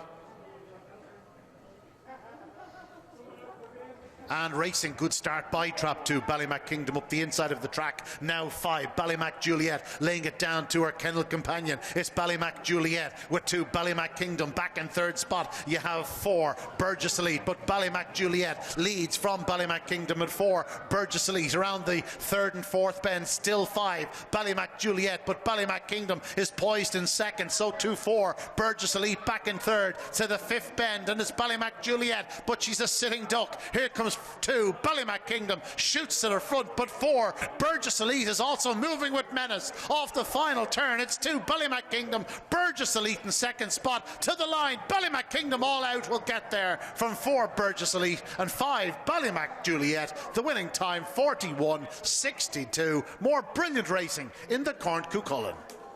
More brilliant racing in the Corn Cuchulainn. I tell you, we could watch these 6 bend races all night, because we've just been witness to another cracker. And it was Ballymac Juliet, in fairness to her, who's made this race the race it was. Ballymac Kingdom's come away well, as has his kennel companion, though, Ballymac Juliet. And we know, okay, she's run over 750 in the past, but we knew she needed to lead if she'd have any chance. And at this stage, we were going to say, right, is she going to see out the trip, and what can Ballymac Kingdom do? So around the next 2 bends, and she still leads. Ballymac Kingdom's well poised. At this stage, though, you just see that the type of dog Ballymac Kingdom is, because he switches wide, which is a big plus here. Trap 4 Burgess Elite is getting into the mix, but he switched wide, and at this stage, that move just has maybe given him a length. Yeah, he's probably the best dog in the night, and he stayed on well to beat Burgess Elite, but he's a defending champion. He's clearly a smart greyhound, and that manoeuvre just to go on the outside of Ballymac Juliet was just maybe the difference to him getting a clear run, and maybe just been held up in traffic problems. But Ian, we've waited a long time for the Corn Cuchulainn to get underway, and we've just been treated to another brilliant race. Yeah, cracking contest. Ballymac Juliet really did put it up to Ballymac Kingdom. She showed fine pace. You know, Ballymac Kingdom is a dual classic winner. He's won a Shelbourne Open 600. He's won a Corn Cuchulainn. He has unbelievable 4-bend speed. And for Ballymac Juliet to take 2 or 3 lengths off him, you know, on the opening circuit was a fair achievement. But Ballymac Kingdom, he's been there. He's worn the t-shirt as regards 6-bend racing, and he just started to grind it out into that 5th bend. Went on the outside. Burgess Elite at this stage goes up the inside, held up ever so slightly, and that probably did cost her chance of beating Ballymac Kingdom, who goes on about it. You know, he looks like he's tiring, but he's just still going to the line. Burgess Elite running very well in second spot, and back in third was 5 Ballymac Juliet, and another good run, 41.62. This is really shaping up like a tremendous Corn Cuchulainn. Some really top stayers there. Absolutely, Ian. And just looking at what's qualified in the times, I think about 3 lengths is separating eight greyhounds so far and what we've seen, and we still have got one more heat to come. I tell you one thing, I can't wait for next week on the Corn Cuchulainn, and of course it's going to be live on Talking Dogs TV. Right, we're going to head back to Limerick hopefully shortly for their 9th race. It's an A4-525 at Limerick. We do believe the greyhounds have just finished parading, so the greyhounds are just hopefully going to go to traps at Limerick. As you can see, we've pictures coming in at Limerick. So we're 3 to follow here at Limerick. As we said, we've been doing well on the trios down at the Munster track, so we're 3 to follow for race 9. Trap 1 is Clonregan Gem. That's the first of our 3 to follow for Porrick McKenna. No luck on his opening start today, but he ran well in defeat when clocking 29.24. He's in Trap 1 again like he was then, and if he can improve slightly, you just never know, he might make it a second time lucky. As you can see, he could be a value on the tote at a price of 9-2. Next of our 3 to follow is Elms Pad in Trap 4, a 3-1 chance for Martin Butler and Patrick Daver. No luck in 3 starts today, but like a couple of the winners already tonight, has done well in the past and might just be overdue a win. He's been doing his best work from halfway, and he's clocked 29.32 as well in the past, so if he can get a clear run, Elms Pat might be overpriced. There's a 3-1 chance on the tote. And the last of our 3 to follow is Trap 5 Mr Sharp for Martin Kelly in Tubber. Again, was second on debut, clocked a time of 29.16 when finishing second on that run. And again, if Mr Sharp can maybe sharpen up in his braking and improve from that first run, he just might make it a second time lucky. But it's an A4-525. But Joe, I've no doubt in weeks and months to come, this is a race that plenty of open class greyhounds are going to run, because they might not have won of yet, but there's plenty of promising youngsters here. Absolutely, Robin. As you said, plenty of eye-catching runs from the 6 greyhounds involved in this race, and I think this is a race that's exceptionally well grade as well. They're all young and all lightly raced as well. It's nice to see pups getting a chance going in together, not against perhaps very experienced sorts that they're like with like, and running against their own sort of class. Clonregan Gem definitely has the early paced standout in this race. 4:20 to the first corner in its opening race. Unfortunately, didn't stay that great, and perhaps a lot of these Scolari Me Daddies are perhaps known more so for their early pace than their staying prowess. Rob, we're heading back to you for your thoughts on this race. Yeah, as you can see, Joe, they're just been called to traps for this Limerick 9th race, A4525. So let's get your selection. You've been hitting the woodwork a lot tonight. So let's get a winner in race 9. Probably trap number 5 for Martin Kelly of Tubber. Mr. Sharp stayed on relatively well in its only start today, clocking 29.16, coming home in 12.50, and I think that staying prowess will suit Mr. Sharp. As I was saying about Clonregan Gem, didn't stay that well in its first race. I would expect Clonregan Gem to maybe lead up, but to be collared perhaps coming home. Thomas Condon has already been on the winning score sheet tonight in Limerick with a winner earlier on. Seeks a double in this 9th race with Enfield Aileen, quite well bred, and of course a litter sister of One Time Only, of course trained by Tommy O'Donovan, and Kildallan Pearl, who's been open class winner over the 600 yard distance. Has a nice trial to its credit down in Cork, clocking 18.06. Perhaps missed a break on its opening start, but we're going to head to you, Rob, for our commentary for our 9th race in Limerick. Yeah, Greyhounds all set for race 9, and 1 Clonregan Gem, 2 Anfield Aileen, 3 Ballyeast Sydney, 4 is Elms Pat, 5 is Mr. Sharpen, and 6 is Same Over Liam. And away to go, 3's well away, that's Ballyeast Sydney. On the inside is Clonregan Gem, and it's these two who are going to lead into the opening 2 bends. Clonregan Gem just on the inside of 3 Ballyeast Sydney, and leads off the second bend. From in second is Ballyeast Sydney, 4 now and 6 Elms Pat and Same Over Liam trying to get into contention, but Clonregan Gem is still the one to catch and leads by just over a length from 3 Ballyeast Sydney, who checks again. 6 though, Same Over Liam must be a big challenger, and off the final bend, that's where Same Over Liam takes over and is striding clear to win this 9th race. 3 Ballyeast Sydney, in fairness to him, has come back to possibly force a photo finish, but it looks as though Same Over Liam for James Lowe and Liam Lowe has made a 3rd time lucky in our 9th race of the night down in Limerick.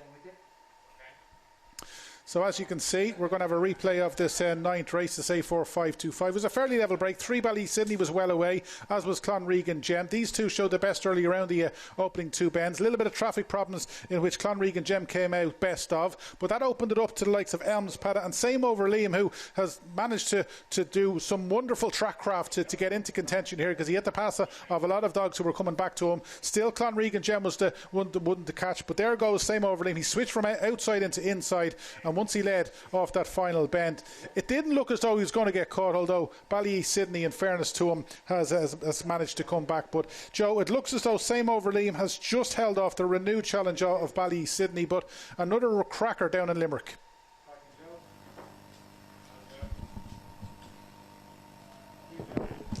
Dan, can you hear me? Will you tell him I've lost the feed? I can't hear it and they can't hear me.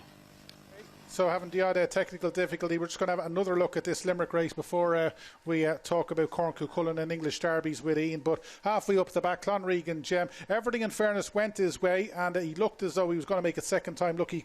He's nicely cut off Ballyeast Sydney at the 3rd bend, but Same Over Liam, he'd no look at all in his first 2 starts, but tonight he showed that experience to good use, and it does look as though he's managed to hang on for about a half a length victory over Ballyeast Sydney. Mr. Sharp, he got no look at all in running. He's a big eye catcher back in 3rd, and he's no doubt one to put in the notebooks. So that was race 9 in Limerick, and hopefully we've got a couple of more races in Limerick to come. But Ian, they're coming out on parade. They'll be shortly on parade for the final heat of a spectacular competition so far, the Corn Cuchulainn.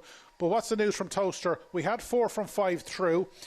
Ballymac Fair won, All About Ted. They were in the 3rd quarter final. Ballymacfairwan qualified. I believe he was second. Yes, indeed, he was second. All About Ted. Oh, beg your pardon, I'm looking at the wrong result. Yeah, I think he was second. Ballymacfairwan. He overcame a slow start. All About Ted also made a slow start, but recovered well into the opening corner to sit a close second behind Thorn Falcon. But as that runner drifted off the second bend, I'm afraid All About Ted got involved, and he was sort of shuffled back to fourth spot.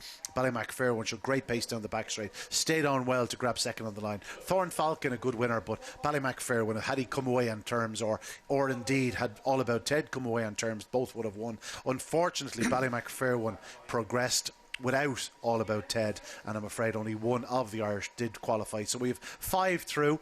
We have 4 in the next heat, so we're guaranteed 6 semi-finalists at least, and hopefully, you never know, we might get 7 or 8, because we have strong claims in this final heat, which is upcoming. It's due off in about 2 minutes' time, so hopefully it won't clash with my parade. Not yet coming on parade, so we might get your thoughts, because this is a good enough race to merit any Derby final. Ballymac Wild, I thought he did wonders to qualify last week, but he'll probably have to do the same tonight. The machine's going to need an awful lot of luck in running. Knockaboola Sid is probably going to have to lead, and then we've got Beach Avenue. If you manage to get the first 3 here in any order, I think you'd be doing fairly well. I think if Knockaboola Sid leads, I think it's then a case of which 2 Irish dogs follow him through. Because if Signet Ace doesn't lead, I think he'll struggle to hold on to the Irish. And Adele's Duke, if he doesn't lead, I think he'll struggle to qualify. My prediction would be Knockaboola Sid to win. I'll go with Beach Avenue for second, and maybe Ballymac Wild for third. There you are. Hold me to it. Okay, 4, 6 and 2.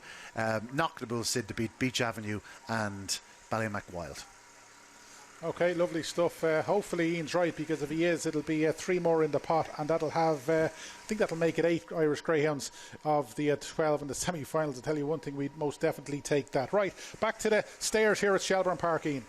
Runners on parade for the last of the heats of the Corn Cuchulainn. 1, Reds are Runark for Pat Redden. This a daughter, Kinlochbrain. Reds are Ruby. 2, Cooladerry Wings for Cora Doyle, a daughter of Droopy's Jet and Vigorous Hillary. 3 is Tinnock Phantom for Michael Devereaux, a daughter of Ballymac Vic and Glen Lee. 4 is Cos Queen for Paula Cos, a daughter of Droopy Sydney and Look Lady. 5 was Almighty Paddy for Ger Purcell. This a strong running son of Skywalker Farlow and Pine Candy. And completing the lineup in Trap 6 is Stories Lala for Mert Lahey and Gavin O'Mahony. Peter McMunn, a daughter of Ballymac Bulger, and Ballymac Bonnie, of course, a former TV trophy winner.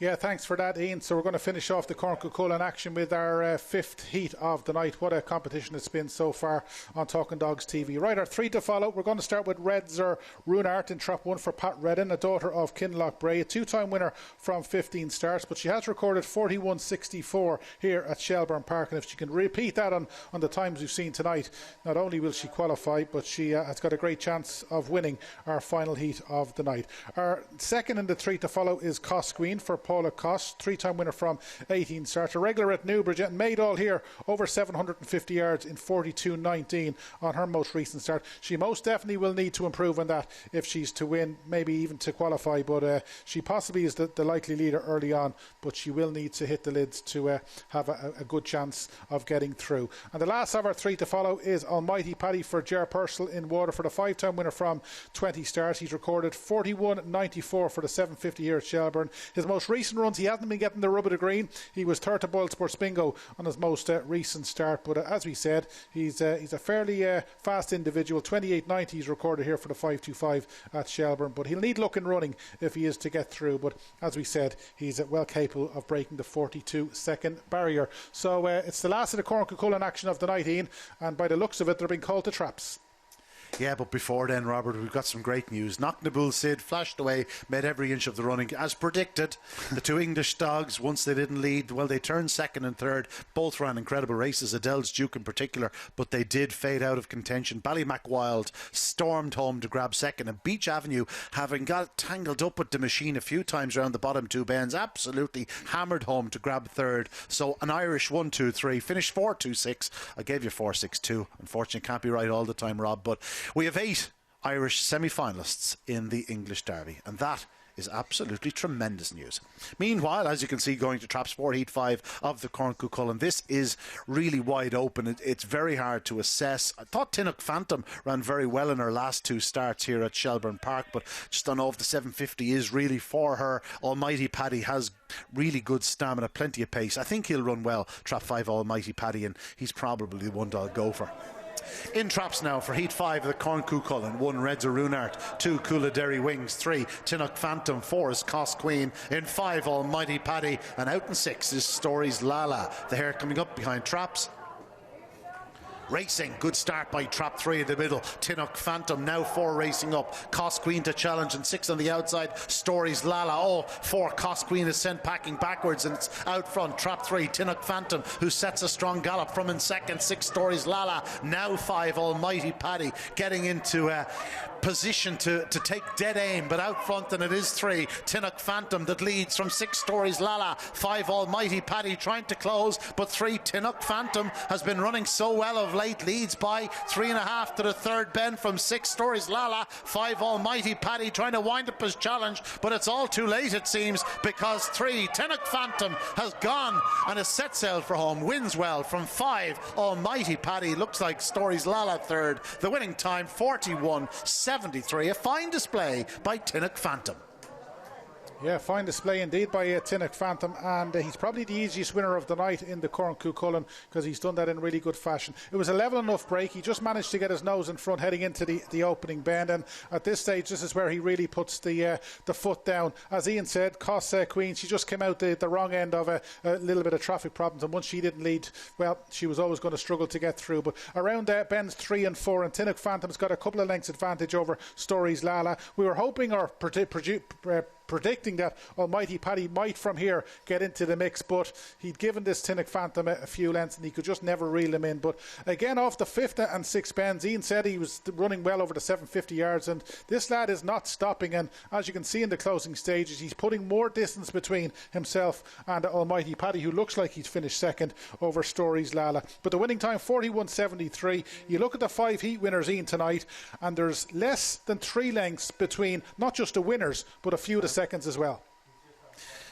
We're just going to again have another look at this, and Ian's just getting the result. But Tinnock Phantom led around the opening 2 bends. That's where Cost Queen just came out at the wrong end of a couple of traffic problems. But Ian, with a full circuit to go, Tinnock Phantom, he, if anything, he's impressed a few people tonight. Yes, she has impressed a few people tonight. She's been running very well, and I sort of talked myself out of it. I was talking about it before the race, and I was going to say, yeah, Tinnock Phantom, and then I realised last week Clonfert Lorenzo sort of did kick again in the last 30 or 40 yards to pull a little bit away from her.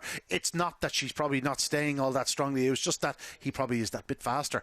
She just grinds it out up front. She's really strong. You look at her, she really is bounding up the home straight. She's a good sized lady. She's topping 70 pounds, so you know you can be forgiven for thinking it was a dog, but no, a fine display. And it's a litter we've mentioned a few times, you know, Ballymacvic out of Glenlee, and well done to the Devereaux. They're always fairly useful with the stairs, and they're pretty useful with the 4 benders too, but it's great to see them having one with lively opportunities in the Corn Cuchulainn, and Tinnock Phantom is certainly one that won't be overawed in the next week or two.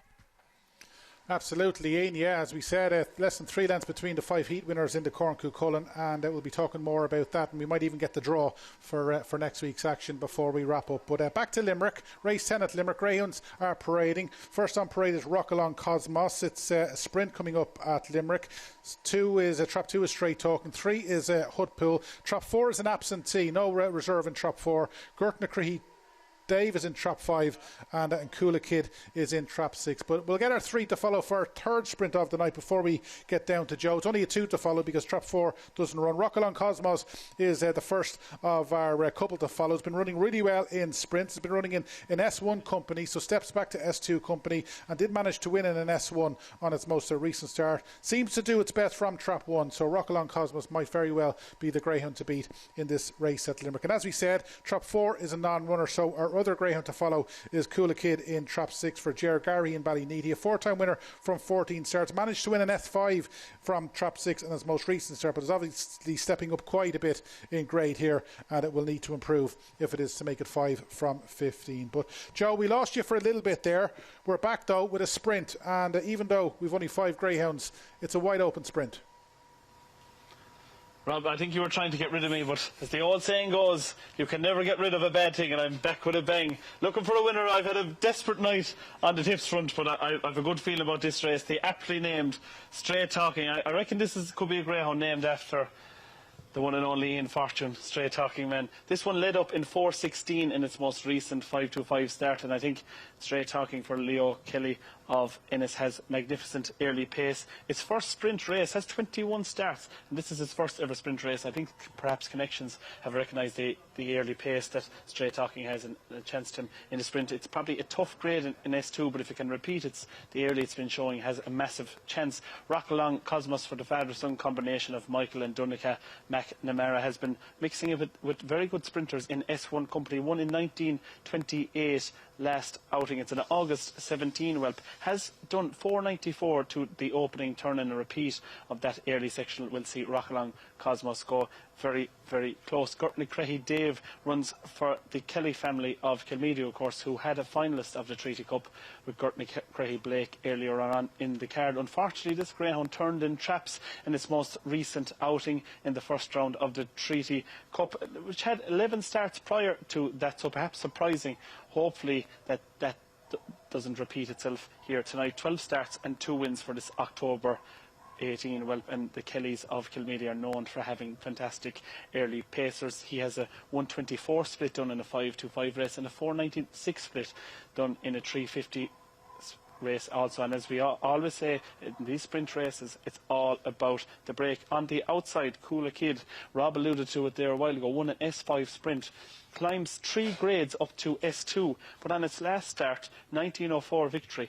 But the key here, 486 from the stripes of trap 6 on that occasion, and also runs from the stripes of trap 6 tonight. And if it can repeat 486 and do around 19 seconds or 1890, I think Coola Kid for Jerkari has a massive chance, but it could be a hard feat to repeat a break like that. Really hit the lids on that one. But if I had to pick one, I'm going to go for trap 2, Straight Talking, named after Ian Fortune, I would imagine. We're over to Mel for the commentary.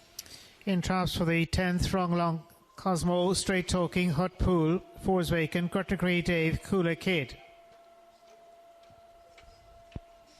350 yards is the distance. One near side is Rock Along Cosmo.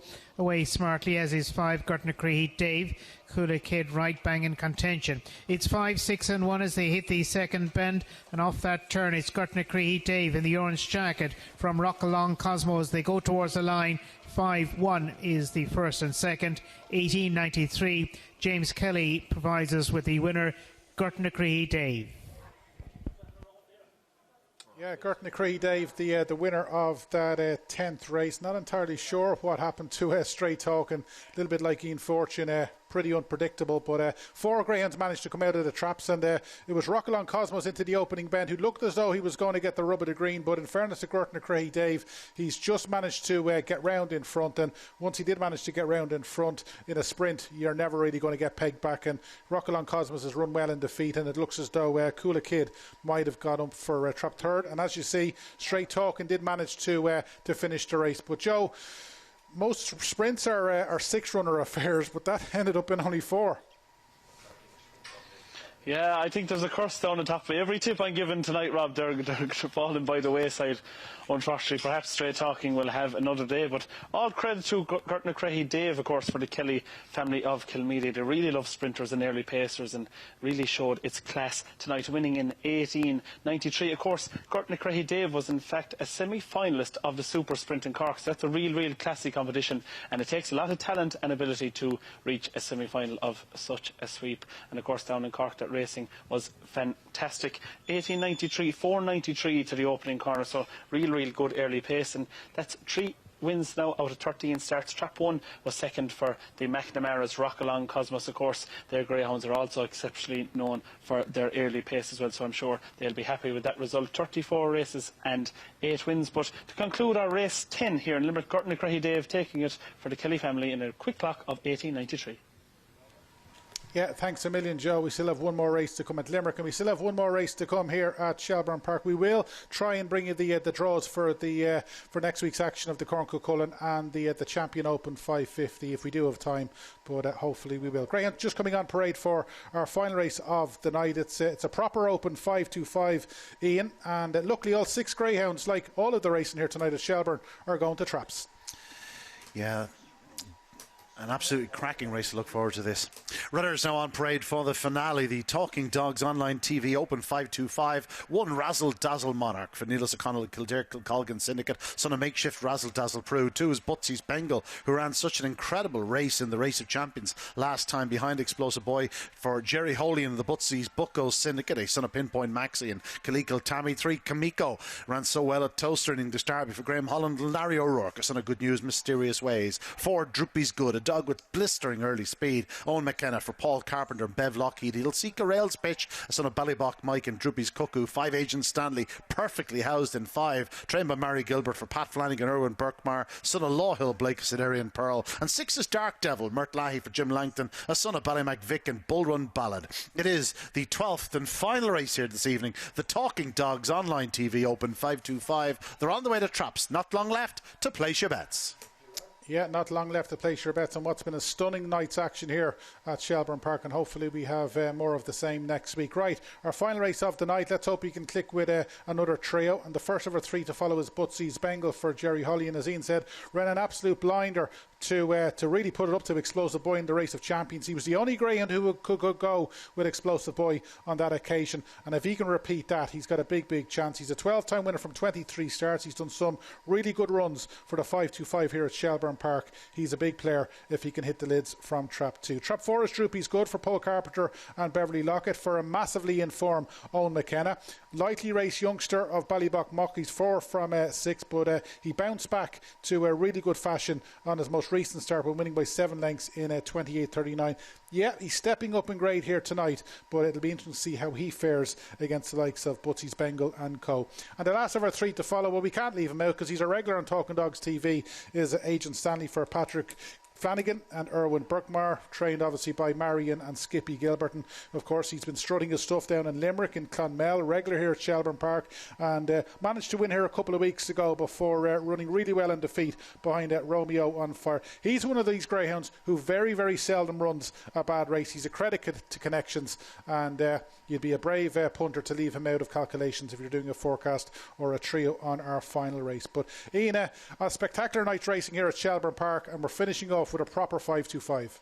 Yeah, we certainly are. It's been just a joy to be here this evening. You know, between even the first race was a cracking race. Auxerre, what a great servant he's been. We saw some fine displays in the Champion 550 with better to come, and the Corn Cuchulainn, each and every he's produced a fine winner, a few brilliant runs by dogs in defeat, and yeah, just lots to really enjoy. And of course, I was viewing the action from Toaster also, and I was pretty successful too. The draw is actually taking place at the moment, so we'll have a quick chat about it in a little while. But great way to finish off proceedings here. This is a proper 525 yard contest. Some real speedsters, some really strong types as well. You know, Razzle Dazzle Monarch wants a bit further perhaps. Butsy's Bengal, you know, in his last 525 yard start, he won well here at Shelbourne Park in 28.23. He's since gone down, finished second in the Race of Champions. Kamiko ran so well at Toaster. A dog that's not the most consistent at boxes. Droopy's Good. A dog with a very bright future. 15.90 to the third bend last time out, but that came from Trap 1. He's in 4 tonight. Will he seek a rails pitch? Can he get across? Agent Stanley, who I'm sure is probably favoured with the bookmakers from this ideal draw, never misses the kick, certain to go up fast. And Dark Devil, who himself has won around here in 28.29, 28.37 in recent months. Another dog with big claims. It's just a great way to end what's been a tremendous night's racing. And I can tell you, Yvonne Barry is betting without Butsy's Bengal, so I'm presuming he's favourite with the bookmakers. But Ian, this, before even we saw any action tonight, and we've been treated to a brilliant night's racing, this was the type of card that would have people from all over Ireland coming to Shelbourne Park. Yeah, absolutely. And, listen, it'll happen again. Soon people will be back. And may they put on cards like this again, because if they do, the people will flock back. It's been just absolutely enthralling. And I can't wait to hear the crowds back here at Shelbourne Park. Could you imagine the noise in some of those races here tonight when it got tight, dogs coming from off the pace, getting close, a couple of very tight finishes? It would have been just electric. But hopefully our day will come, and, hopefully by the end of the year we'll be nearly back up to full capacity. Let's hope. Meanwhile, as you can see, they are going to traps for this finale. Just let you know that I briefly saw the trap draw there, and Deerjet Sydney's in trap 1. I believe New In Sessions in trap 1 also. 5 Irish in each, or 4 Irish in each of the heats, I believe. Anyway, the hare is in motion for this finale. Runners for this finale: 1 Razzle Dazzle Monarch, 2 Butsy's Bengal, 3 Kamiko, 4 Droopy's Good, 5 Agent Stanley, and 6 is Dark Devil.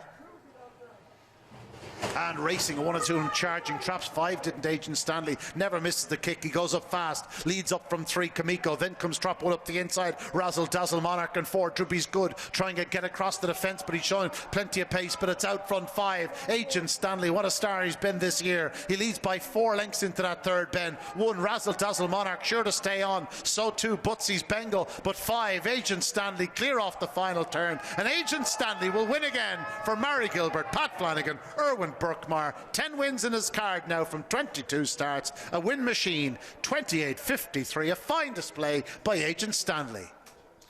The perfect end to a perfect night here at Shelbourne Park, and I'm fairly sure I heard Skippy Gilbert roaring from the stands, because this lad, he's a greyhound that people just adore. He's come out well tonight, as Ian said. A couple of greyhounds charged the traps, but he showed us good early, like he's done down in Clonmel and Limerick. But it's down the back where this lad really goes into his own, and he's leaving a really good field to dead. Now, they have slightly come back. Razzle Dazzle Monarch has run a good race in defeat, but nothing was ever getting to Agent Stanley. He really sees out the 5-2-5 yards here at Shelbourne, as good as most dogs in training. And if there's 2 popular winners tonight here at Shelbourne, I'd say, if you did a poll: Ballymac Ariel a little bit earlier in the night, and this lad. And as Ian said, if we had a full house here tonight, you probably wouldn't be.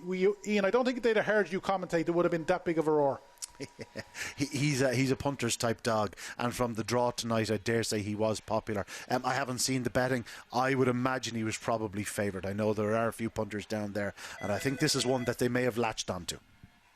15-8, I think he returned on the tote. I think they'd sent off Butsy's Bengal favourite, but Butsy's Bengal just could never really get into the mix after he didn't hit the lids. But Agent Stanley, I tell you one thing, when we have a limited capacity here at Shelbourne Park at the moment, but maybe during the Derby or later in the year when we get full houses again, let's hope this lad runs, because he is a greyhound that people just love to see. He mightn't be the best greyhound in training, but I tell you, if you're involved in greyhounds like Agent Stanley, they'll make you come back week in, week out. And great end to the night, and it's been a brilliant night racing here at Shelbourne Park. We'll just recap on what we've had here at Shelbourne Park, because it's been one of the best night racing I think we've had of 2021 so far. Started off with a really good performance from Auxerre. Of course, he ran a toaster in the early stages of the English Greyhound Derby, recorded 29.57 in a race including Epic Hero for the 550 yards, and well, he set the standard, and it was a brilliant night racing. We'll be recapping the night here at Shelbourne after we finish off at Limerick, because they're on parade at Limerick for race 11.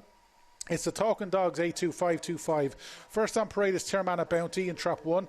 2 is Shugan Jerry for Mark Cusack and Anthony Cusack. 3 is Ballantubber King for Michael O'Regan. He's posted a good time here at Limerick in the past. 4 is Honeybound Rock for Michael Carmody, a one-time winner from 2 starts. Really impressive on his most recent start. 5 is Hillside Flyer for Pat Horgan in Mungret, one of 2 females in the lineup. And in 6 is Muckinish Flyer for the OL Syndicate. They've already had a couple of runners tonight, and she's a daughter of Ballymac Vic, and she comes here after winning in pretty good fashion at Limerick and Galway. But our final 3 to follow of the night at Limerick, as we said, we had a good few trios earlier in the night, so it'd be nice to finish off with a bang. And the first of our 3 to follow is Shugan Jerry for Mark Cusack and Anthony Cusack. 2 from 3 so far for the son of Skywalker Tuco. No luck in his first start, but he's really followed up with 2 good wins since then. Might have to break the 29-second barrier if he is to make it 3 in the trot, but he's got a big chance, and he could be a great Greyhound, who will be in the pole position early on. Next of the 3 to follow is Ballintubber King from Michael O'Regan in trap 3, son of Vulturi, a 7-time winner from 28 starts. No luck in a sprint on the most recent start, but he has clocked 28.83 here in the past. That's the fastest run of anything in this lineup, and if Ballintubber King can do that tonight, he must have a big chance. And the last of our 3 to follow is Honeybound Rock for Michael Carmody.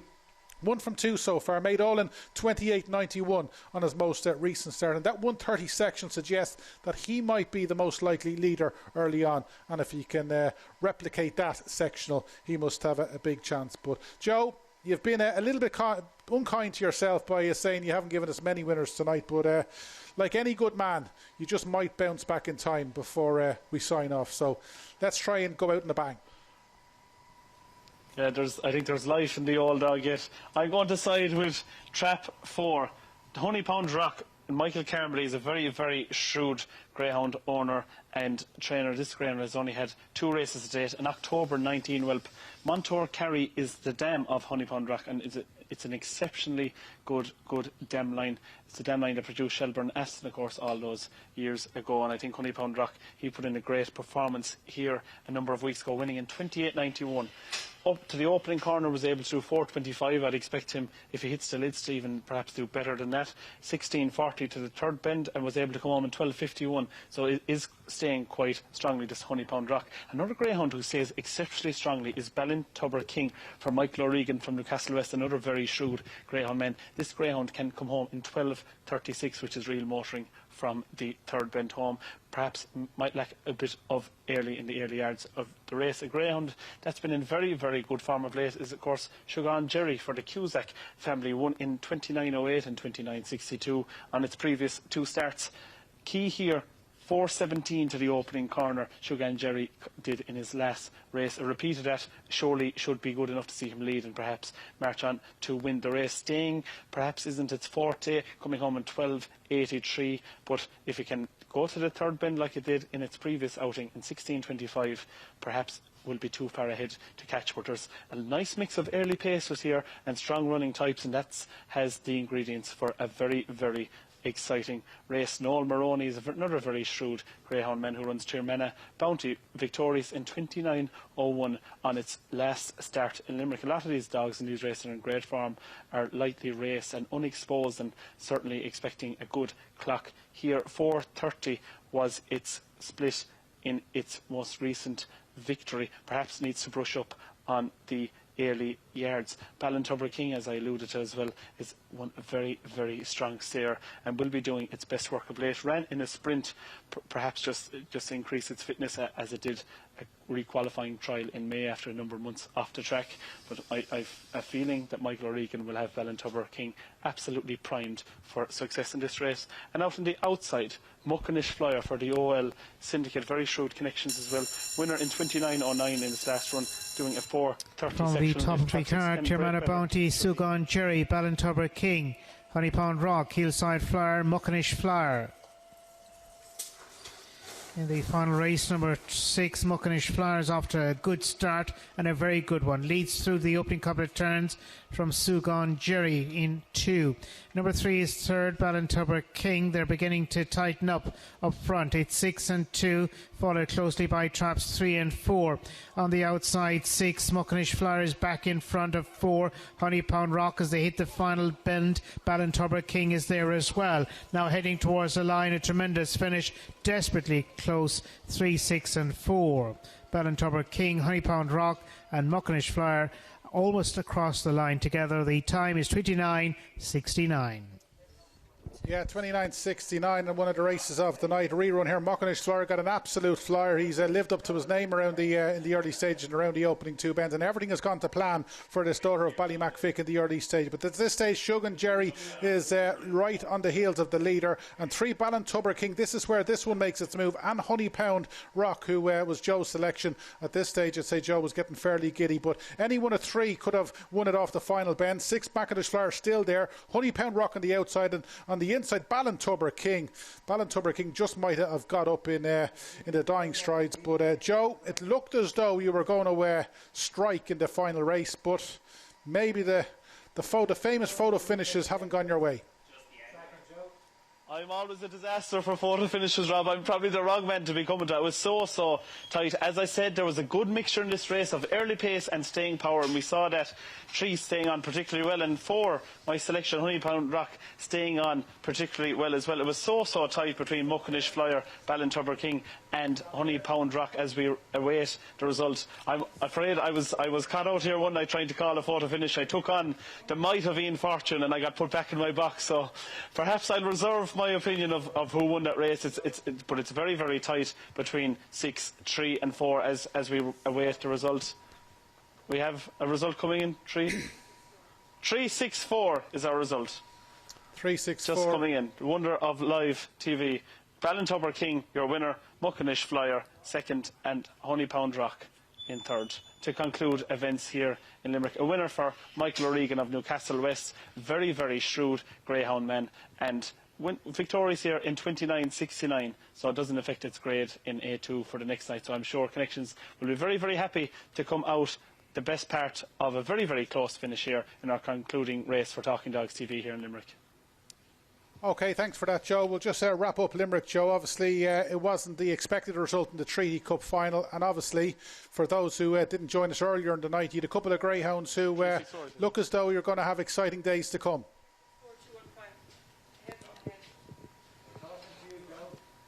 Joe, just a recap of the night. Treaty, yeah, you're trying to multitask. Treaty Cup final, Joe. Listen, Rob.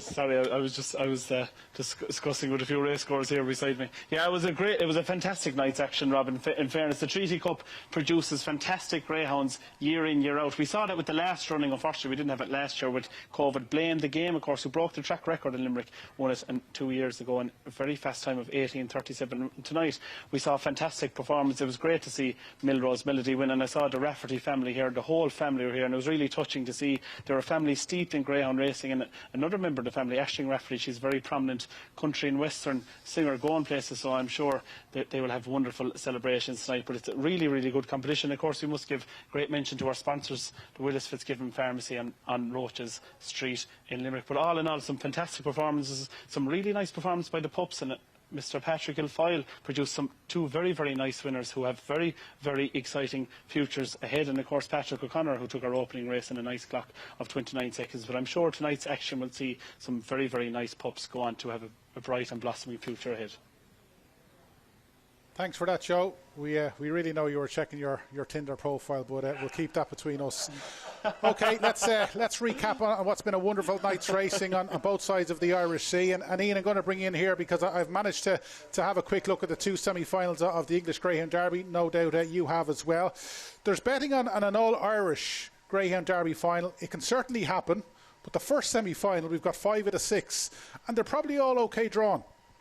Yeah, they're not too bad. I'm sort of glad to see Ballymac-Fairwood not drawn on the fence. I think he breaks better from the middle of the track. He has Toolmaker Sydney on his inside and Ballymac Wild. He should probably lead those 2. Dearjet Sydney on the fence, though, is the one to beat in the opening semi. Beach Avenue, good draw on the outside, cold as ice in 5. Beach Avenue gets a run, I can see him qualifying. You know, off the top of my head, I'm going to say something along the lines of Dearjet Sydney, Ballymac-Fairwood, Beach Avenue, the 3 to qualify there. You never know what our luck is then. In the second heat, Knocknabull Sid is in 4 again. The way he's been smashing the lids down, if he does it again, he's going to be going into the English Derby final on the back of another wonderful success. New in session in 1 round. Well, this evening he's going to have to, he's going to have to be at his very best next week from the draw. Thorn Falcon out in 6. Gaetan Milo's in 5 next week. He's going to have to come through the bars as well. I think 6 is beyond our reach, Rob, as much as I'd like to say it. In fact, 5 could be a bit of a struggle, but you never know. If Knocknabull Sid hits the lids and one of Ballymac or one of New in session, Gaetan Milo follows him through, we could have the 5. That'd be a nice result. I know where you're really smiling. Knocknabull Sid was your main pick, Banty Post, so he's looking pretty good. Let's finish off the night here at Shelbourne Park. On any other night of the week, we'd be raving about the Champion Open 550, but we got to finish off with the Corn Cuchulainn. 5 wonderful heats, which have set up an unbelievable few heats next week, and whatever way they're drawn, it's going to be epic stuff. Yeah, funnily enough, I've taken a quick glance at the draw. Battle Cry and Bocco's Brandy meet again. That's the one I'm looking forward to. Be interested to see if Battle Cry can get off the front. Bocco's Brandy's in 2, Battle Cry's in 1. She will edge off their fence, so could get tight. But yeah, lots to look forward to. Of course, 4 to qualify next week from the 18. 4 to qualify to leave at 12 for the semi-finals, for 6 the following week. Great competition. Really looking forward to it. Really looking forward to it. I think we're all looking forward to it, and next week's action will indeed be live on Talking Dogs TV. Ian, last point of the night, we're going to sign off with the moment of the night here at Shelbourne Park for you. It's tricky enough. A lot of good racing. Yeah, a lot of good racing. It was great to see Ballymac winning again. Some fine displays in the Corn Cuchulainn, but I suppose the moment of the night for me was getting 8 through to the semi-finals of the English Derby. Yeah, I think most people watching would agree with that. Right, that's it. What a night's racing it's been. They say the good nights fly by, and that's what most definitely happened tonight. We'll be back next week. Corn Cuchulainn action, the Champion Open 550, and will Ireland get 6 through to the English State Derby final? You'll find out next week live on Talking Dogs TV.